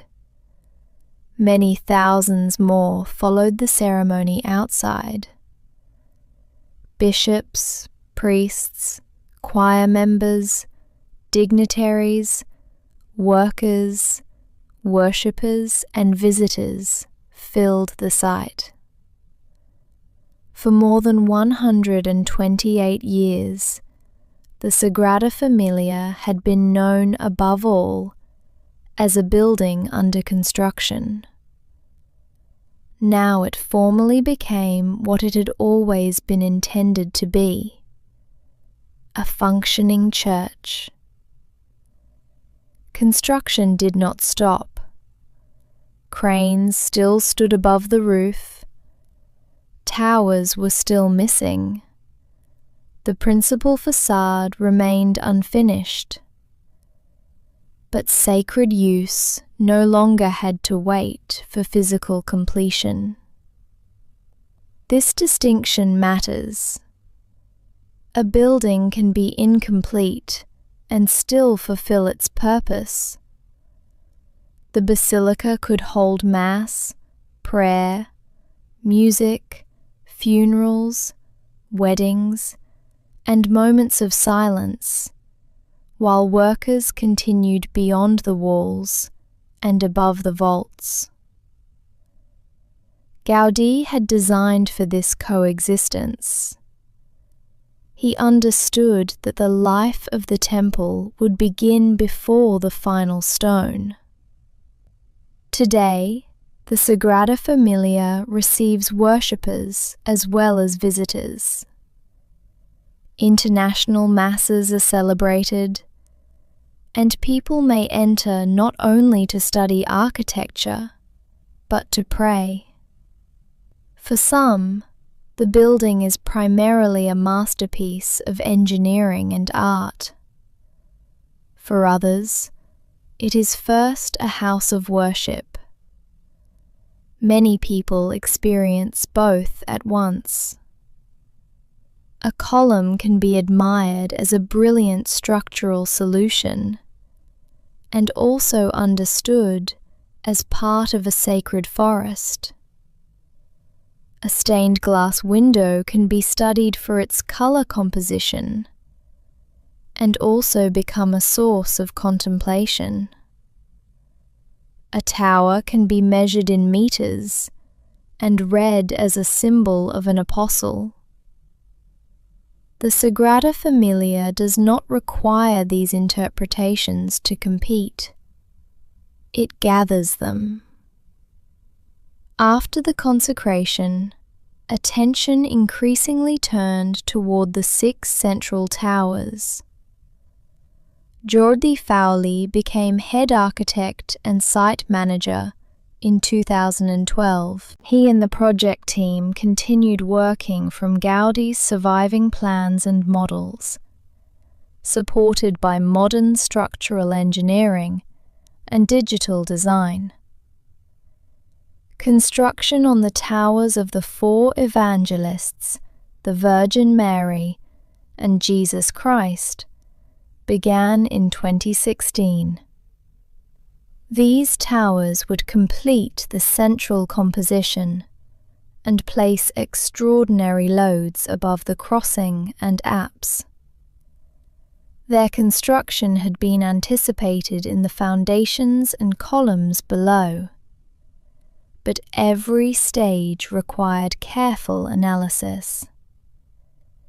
The building had grown over many decades, with changing materials and methods. Engineers had to understand how the old and new parts behaved together. Stone panels for the central towers began arriving in 2019. Their prefabrication marked a dramatic change from earlier periods, when scaffolding was made of wood and stone was carved slowly at the site.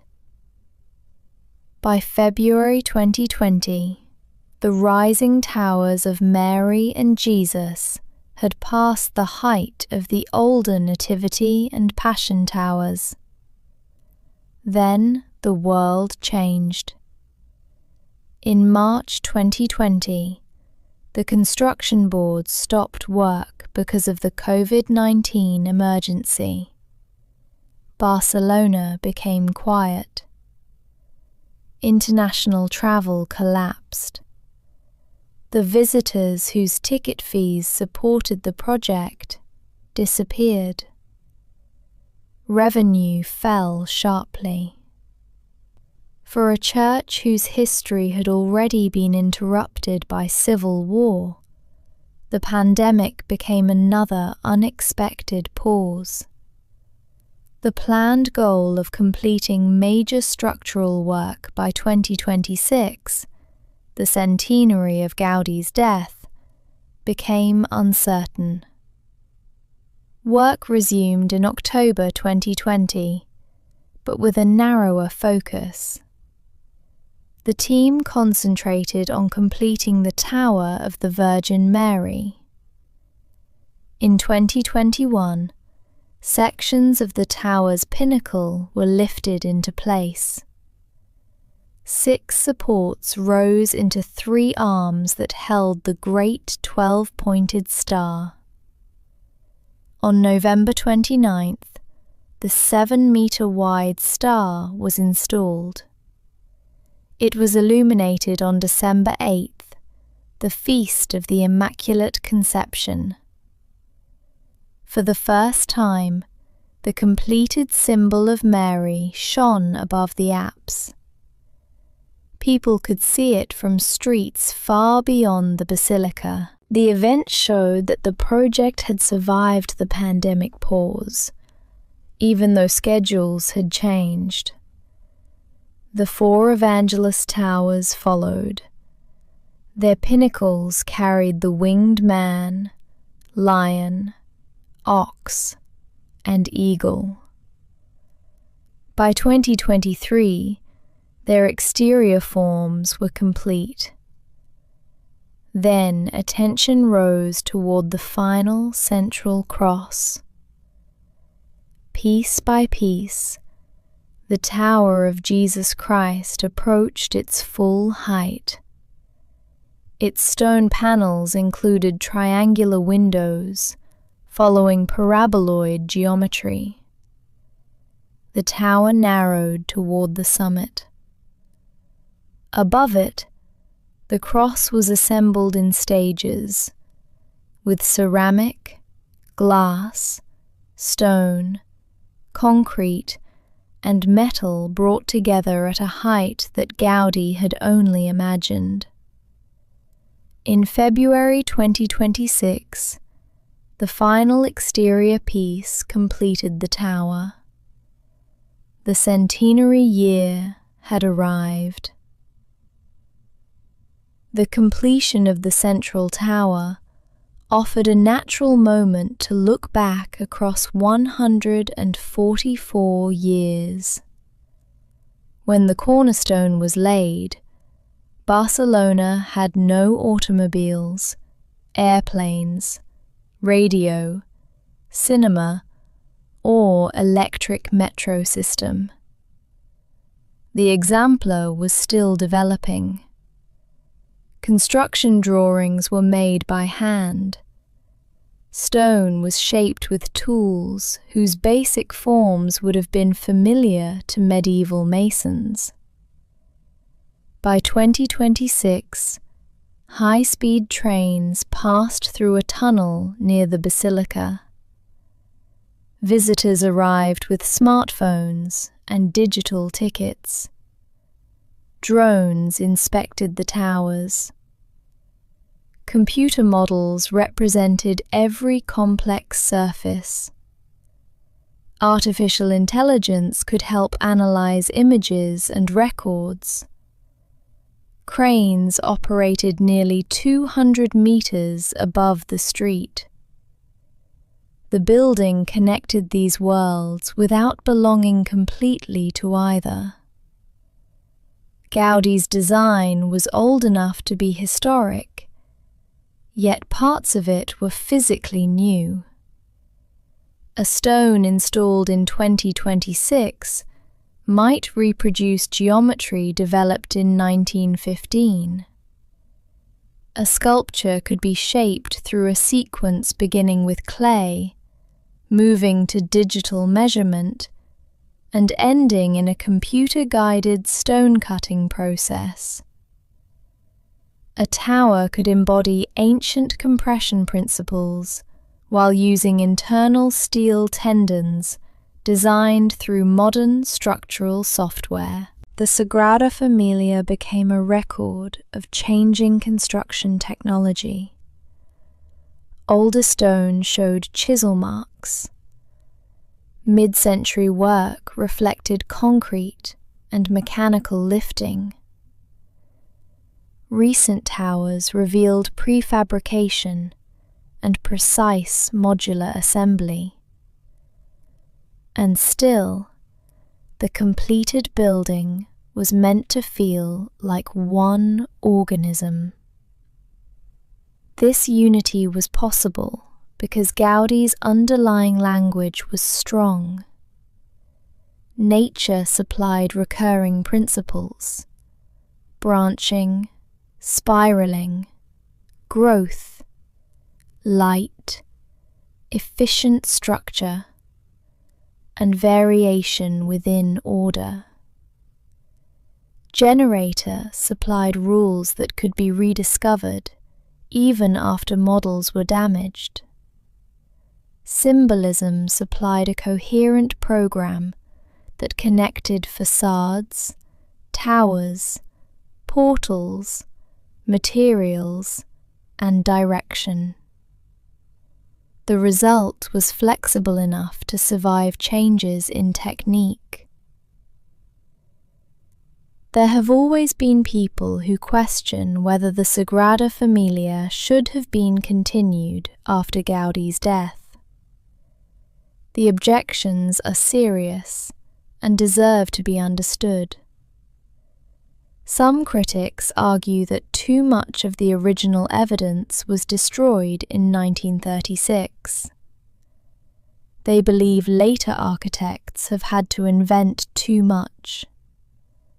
A masterpiece, in this view, should remain as the artist left it, rather than be completed through interpretation. Others object to particular artistic choices, especially the sculptures of the Passion facade. They see them as inconsistent with Gaudi's language. Some worry that the enormous popularity of the basilica has turned a religious project into a tourist industry. Crowds, ticketing, souvenir shops, traffic, and photography can seem far removed from the quiet devotion that shaped Gaudi's final years. Neighborhood residents have raised practical concerns about construction, access, and the proposed staircase of the Glory facade. The building's needs do not erase the rights of people whose homes and daily lives surround it. There have also been technical controversies. When a high-speed rail tunnel was built near the basilica, the project team expressed concern about possible effects on the foundations. Government authorities stated that the tunnel posed no danger. Protective engineering measures were used to reduce vibration, and rail service began in 2013. The dispute revealed the vulnerability of a historic construction site within a modern metropolis. The city cannot stop moving because the basilica is unfinished. Yet the basilica cannot be treated as an ordinary building. Debate is therefore part of its history.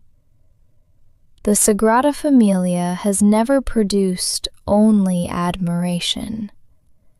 It has produced argument, criticism, devotion, fascination, resistance, and wonder. Perhaps Gaudi would not have found this surprising. He designed a building too unusual to pass quietly into the world. Its completion required later generations to make choices. Every choice could be challenged. And yet, without choices, the building would have remained a fragment. Those who support continuation point to Gaudi's clear expectation that others would finish the project. He designed large models for that purpose. He completed one facade and one tower as guides. His disciples believed the work should continue. The project was never conceived as a personal monument that had to end with his death. The Sagrada Familia was intended to be collective. Its unfinished condition was not meant to become permanent. Still, the tension between fidelity and interpretation will never disappear completely. It is now part of what the building means. The symbolism of the basilica extends far beyond the 3 facades and 18 towers. Names appear throughout the architecture. The word Sanctus repeats on the bell towers. Hosanna and Excelsis rise in large letters. Liturgical phrases become part of the stone surface. From a distance, the towers appear almost abstract. Up close, language emerges. The building speaks in Catalan, Latin, and many other languages. Numbers also return. 3 suggests the Trinity. 4 appears in the evangelists. 12 appears in the apostles, and in the points of Mary's star. 7 appears in virtues, sins, gifts, and other Christian groupings. 33 appears in the magic square of the Passion facade. The basilica is filled with these structures. but they are not arranged like a code that must be solved before the building can be enjoyed. A visitor may understand none of them and still respond to the space. Symbolism adds depth rather than demanding an examination. Animals appear everywhere. Turtles and tortoises suggest endurance and the domains of land and sea. Chameleons suggest change. Birds fill the nativity facade. Snails, reptiles, insects, and farm animals enter the stone world. The evangelists are represented through winged creatures. Pelicans, traditionally associated with sacrifice, appear in Christian imagery. Doves suggest peace and the Holy Spirit. Plants are equally abundant. Local species from Catalonia appear beside biblical associations. Palm leaves, ivy, reeds, wheat, grapes, lilies, and fruit form a living vocabulary. At the summits of some towers, brightly colored forms resemble harvest offerings. The church is dedicated to the divine, but it is crowded with earthly life. Gaudi did not imagine spirituality as an escape from nature.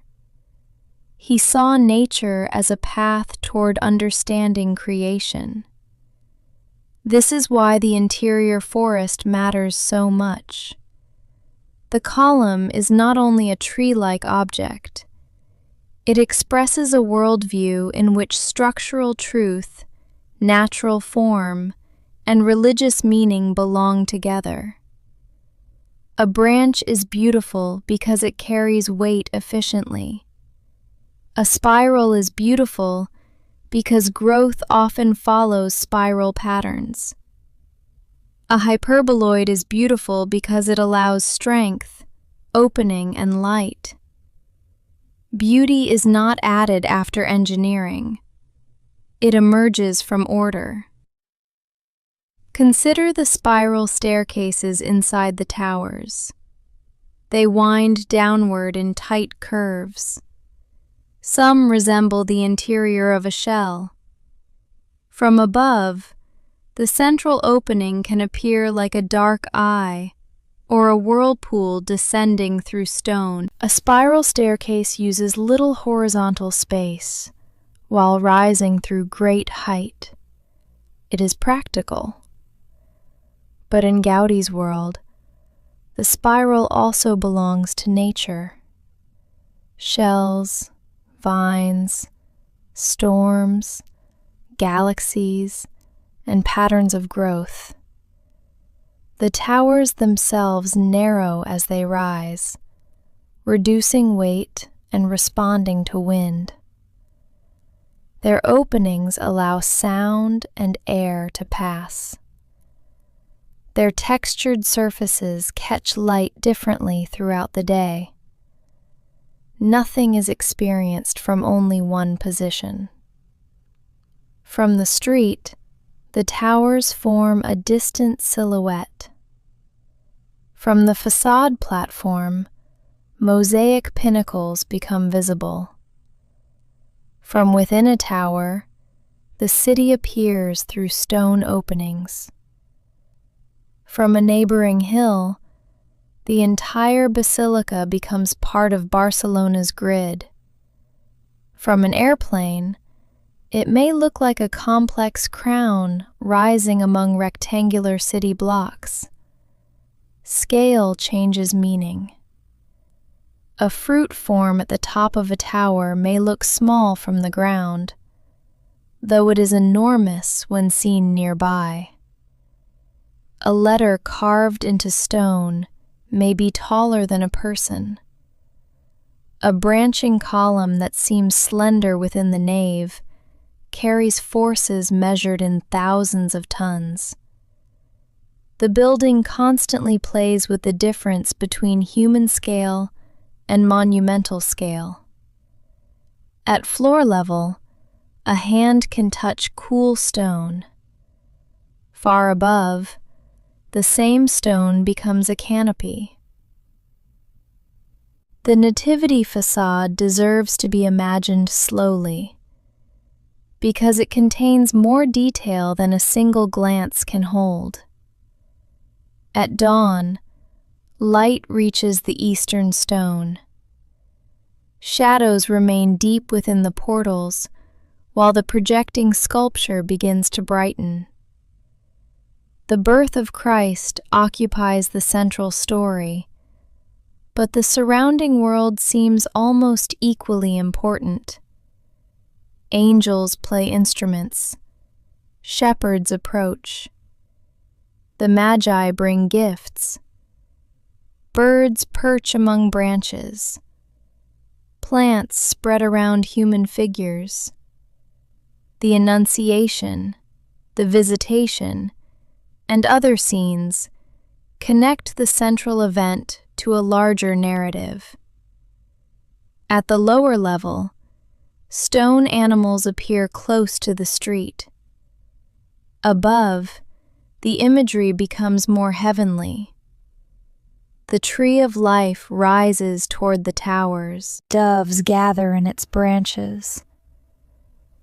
The 4 apostle towers of the facade are dedicated to Barnabas, Simon, Jude, and Matthias.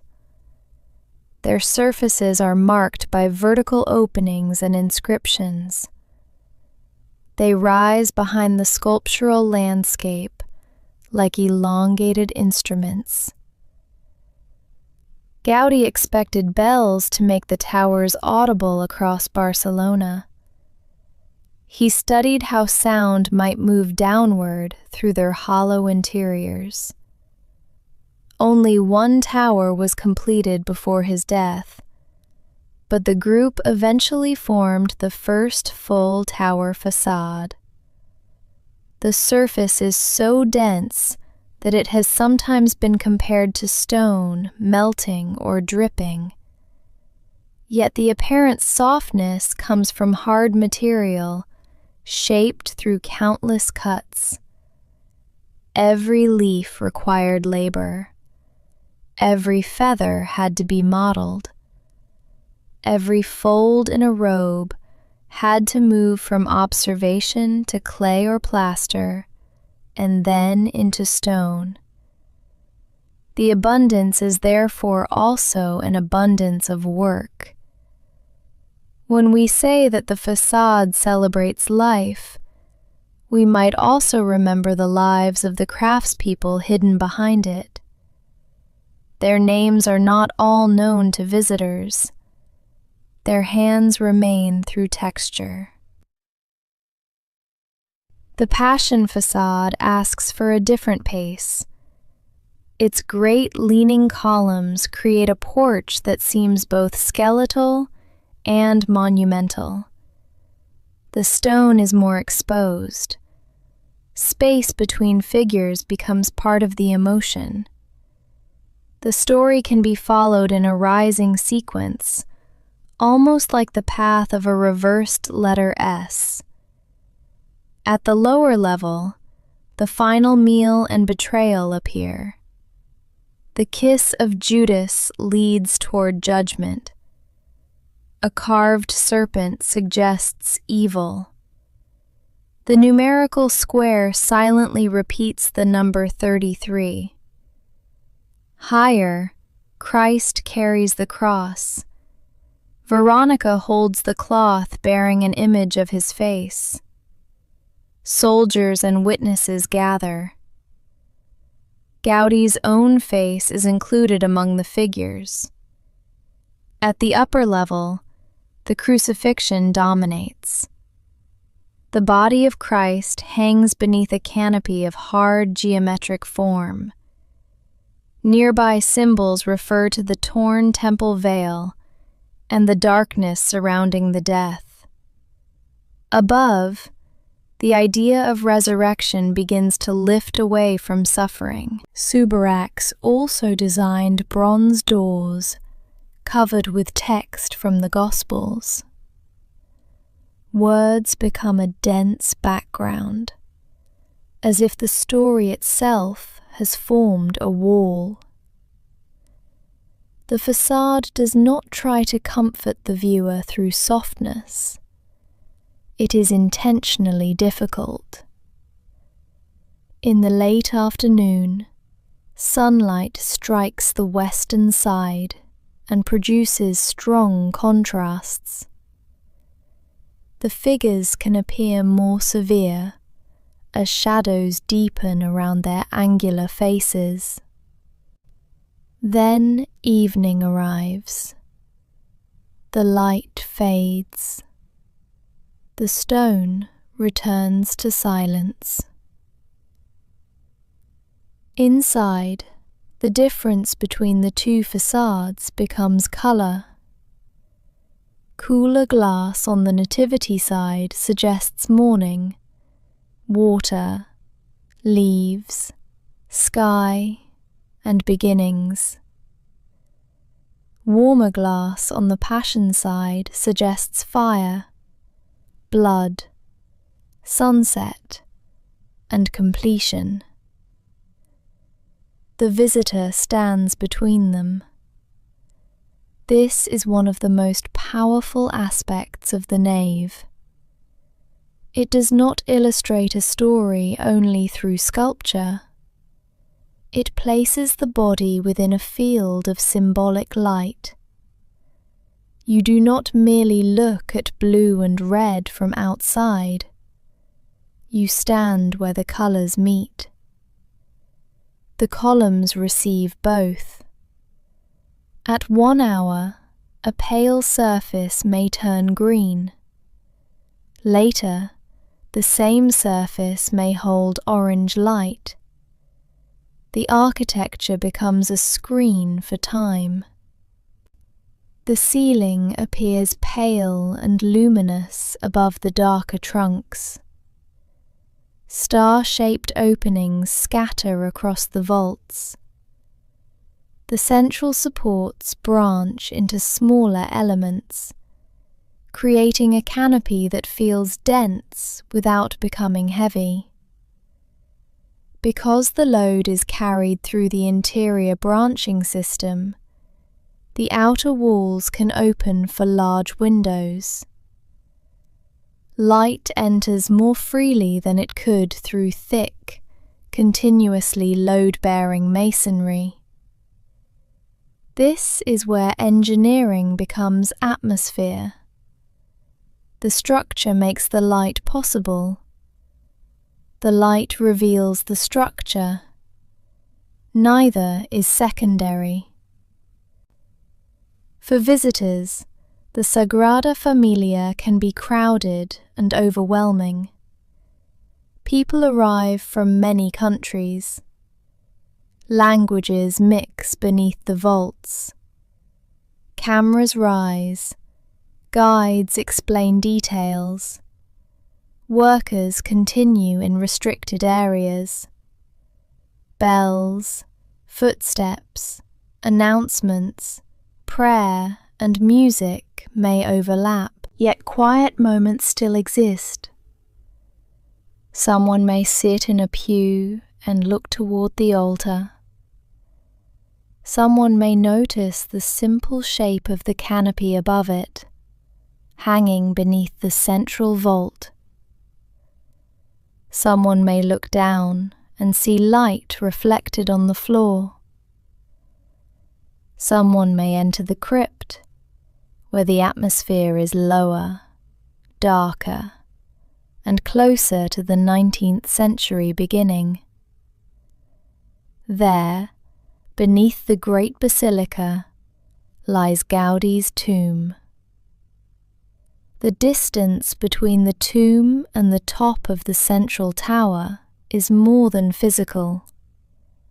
It contains a century of work. Below, The architect rests in the space that existed near the start of the project.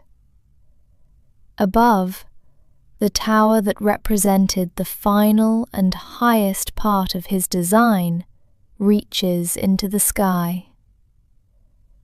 Between them stand the contributions of generations. This vertical line, from crypt to cross, may be one of the simplest ways to understand the whole building. It begins underground. It passes through worshippers, columns, vaults, and light. It rises through the central tower. It ends in a cross above Barcelona. The Sagrada Familia is often described as unfinished, but the word can hide as much as it reveals. Unfinished does not mean abandoned. It does not mean unusable. It does not mean that the work lacks form.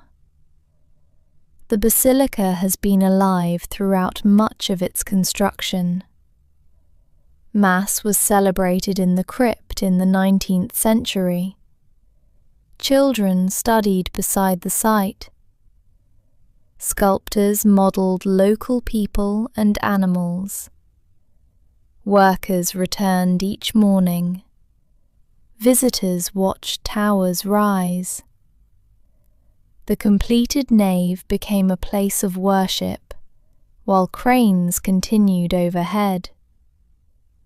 The building has always existed between what is present and what is still imagined. In Gaudi's lifetime, the nativity facade was present, while most of the nave remained imagined. After the Civil War, fragments of models were present, while the complete geometry had to be imagined again. In 2010, the nave was present, while the 6 central towers remained imagined above it. In 2026, the Tower of Jesus Christ stood at its full exterior height, while the glory facade and other elements continued toward completion. At every stage, people saw a different Sagrada Familia. A photograph from 1905 shows a building that seems small against open surroundings. A photograph from the 1930s shows the nativity towers rising beside a largely absent central church. A photograph from the late 20th century shows 2 completed tower facades separated by construction. A photograph from the early 21st century shows the nave closing and cranes gathering around the crossing. A photograph from 2026 shows the full central hierarchy rising over a dense city. All of these are the same building, and none of them is exactly the same building. Perhaps this is why the Sagrada Familia has become such a powerful image of time. Most architecture tries to conceal the length and difficulty of construction once the work is finished. Scaffolding is removed. Temporary equipment disappears. The building presents itself as if it arrived complete. The Sagrada Familia has rarely had that luxury. Its making has been visible for nearly a century and a half. People have watched stone become history before their eyes. Barcelona has also changed around the basilica. When construction began, the Eixample represented the city's expansion beyond medieval walls. Its grid of broad streets and chamfered blocks was designed to bring air, light, and movement into a growing urban landscape. The Sagrada Familia occupied one of those blocks, but Gaudi's project broke dramatically with the surrounding regularity. The Eixample is governed by straight lines and repeated geometry. The basilica rises through curves, towers, branching forms, and sculptural abundance. The contrast makes each clearer. From above, the city spreads in an orderly pattern. At the center of one section, the church appears like an irregular living formation that has pushed through the grid. Yet Gaudi did not ignore the city. The facades face streets and sunlight.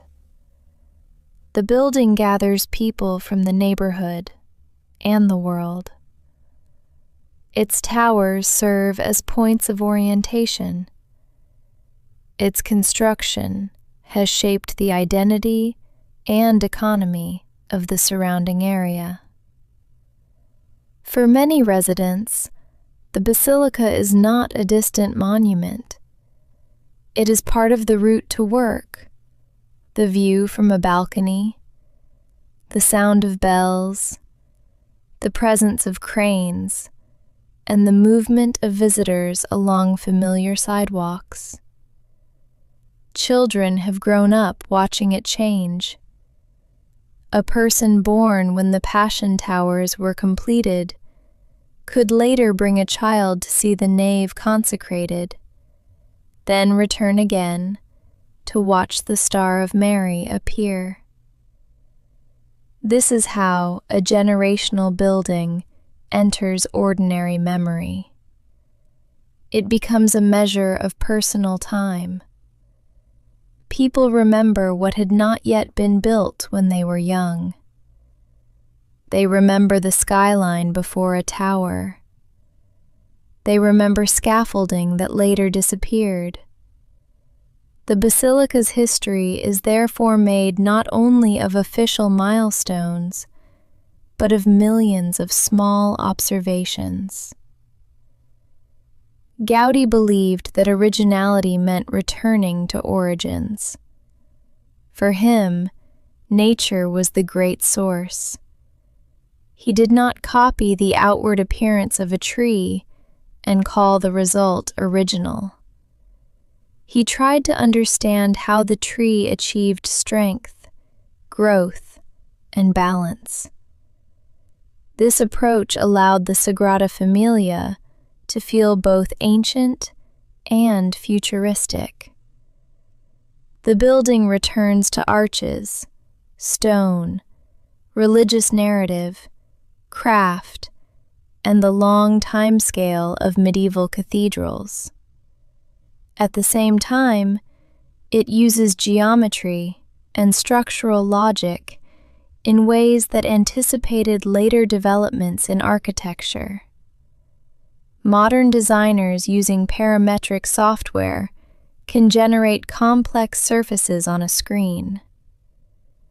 Gaudi generated them through models, rules, and physical experimentation. Contemporary engineers optimize material so that it exists only where forces require it.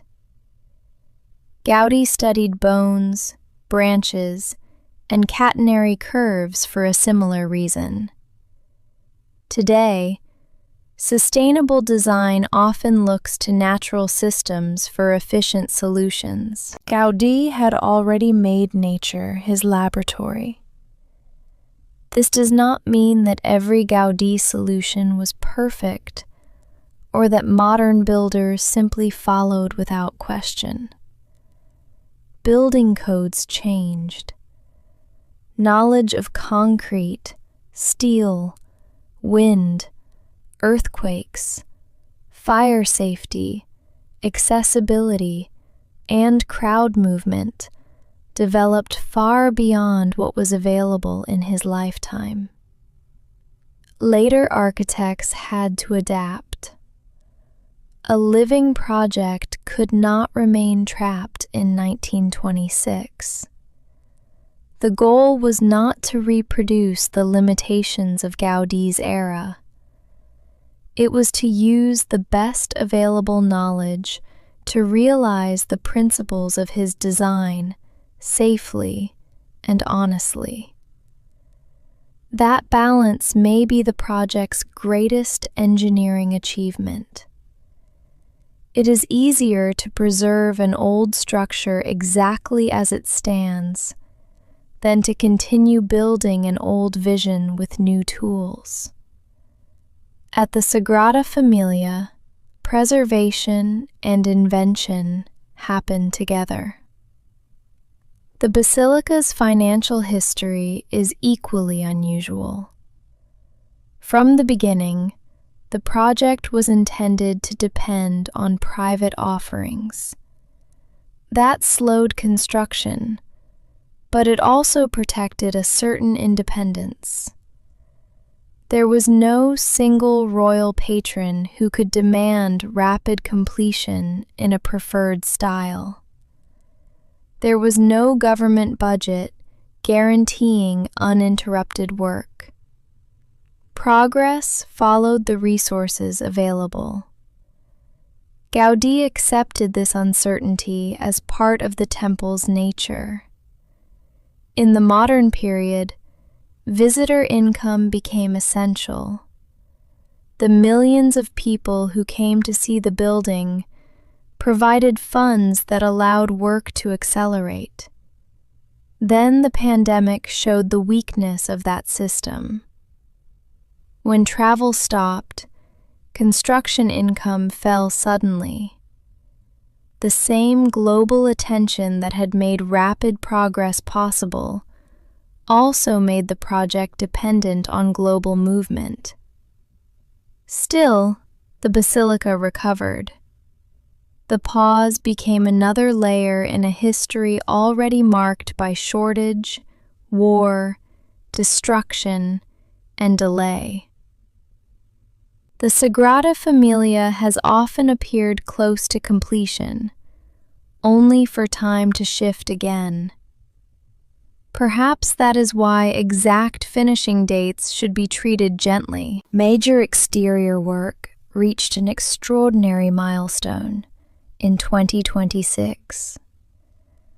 Other work may continue through 2034, 2035, or beyond, depending on design decisions, permissions, funding, and the difficult urban questions surrounding the glory facade.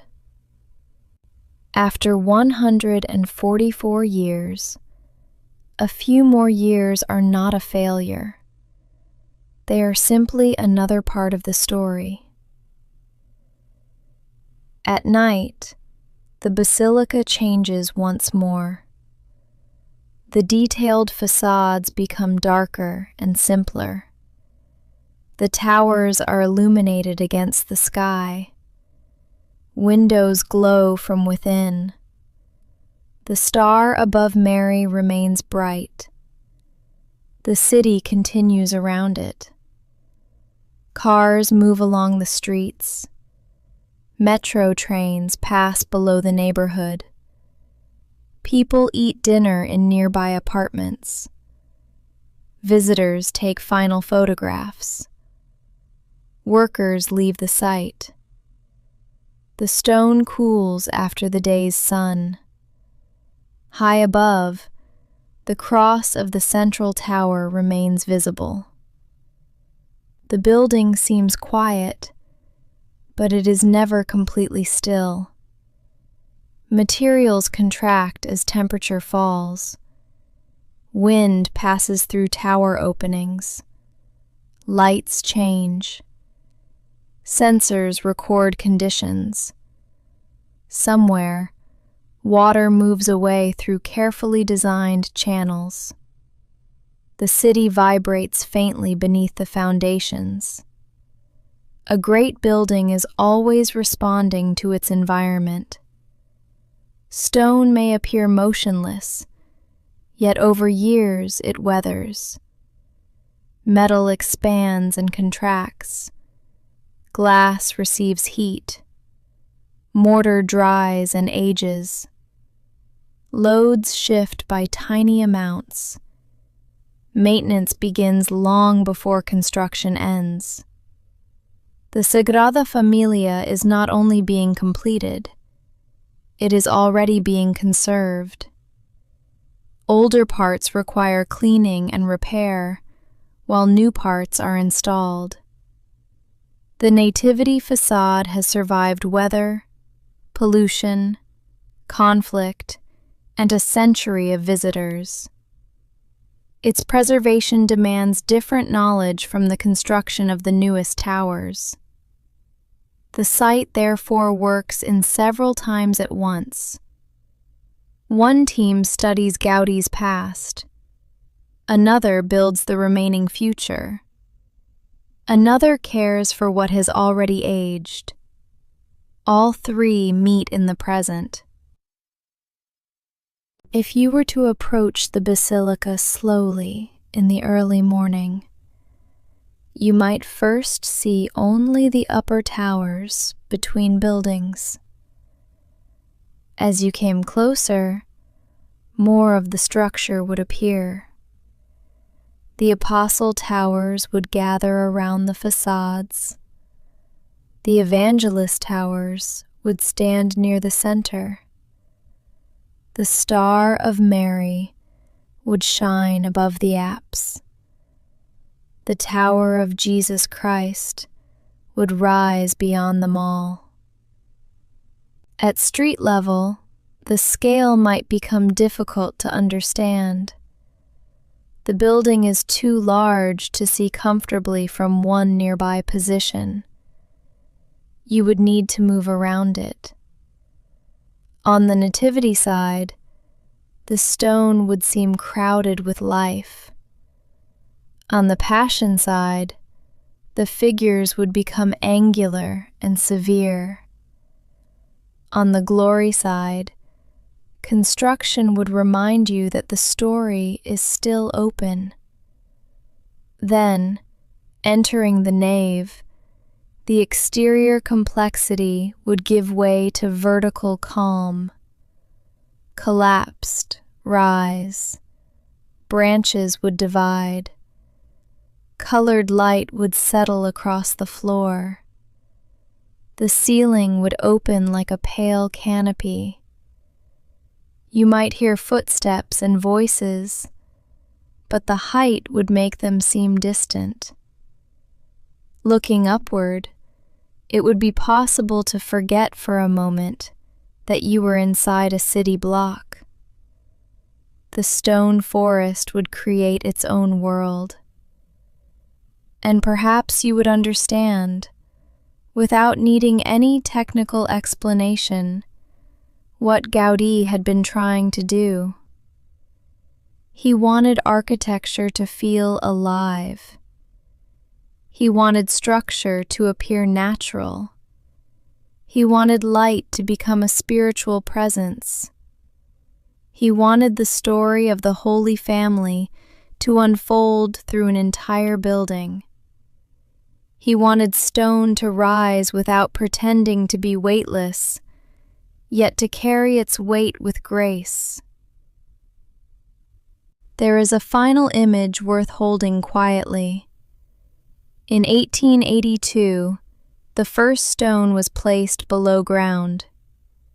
In 1925, Gaudi saw one bell tower complete. In 1926, he was buried in the crypt.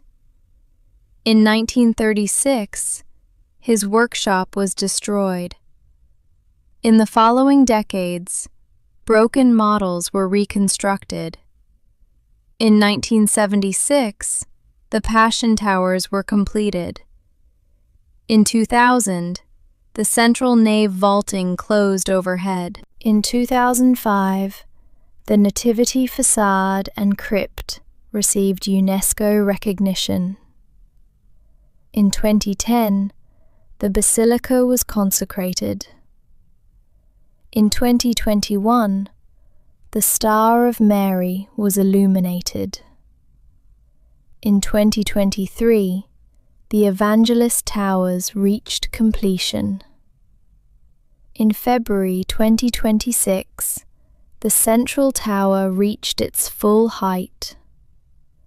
In June 2026, 100 years after Gaudi's death, its exterior was blessed and inaugurated. These dates seem like points on a timeline, but between them lie ordinary days. Days when a mason shaped one stone. Days when an architect corrected one curve. Days when donations were counted. Days when rain stopped work. Days when a model maker joined two fragments. Days when a crane lifted one panel. Days when no visible milestone occurred at all. Great projects are made mostly of days that do not become dates in history books. The Sagrada Família rose through those quiet days. Its story is sometimes presented as a tale of delay, a church that took far too long. But another way to see it is as a tale of endurance. The project survived the death of its architect.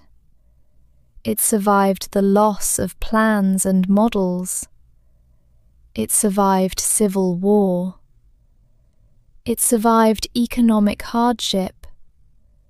It survived changes in artistic taste. It survived arguments over whether it should continue. It survived a pandemic that stopped both work and visitors.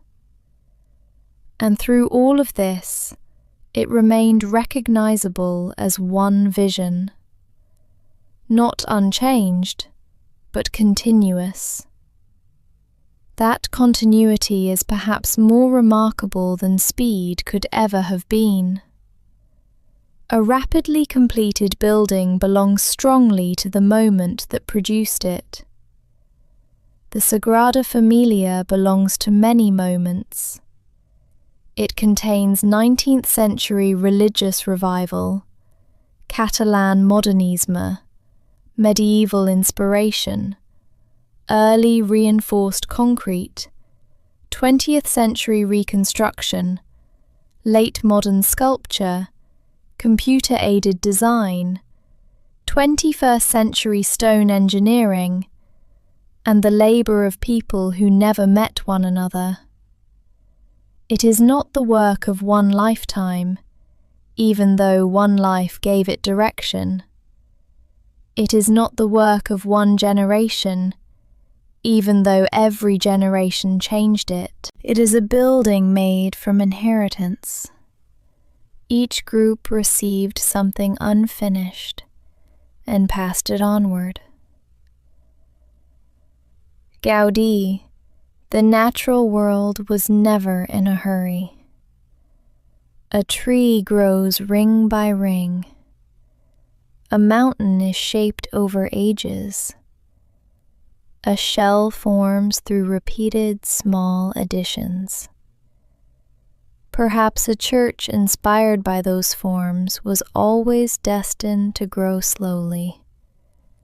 Its completion would not erase the time within it.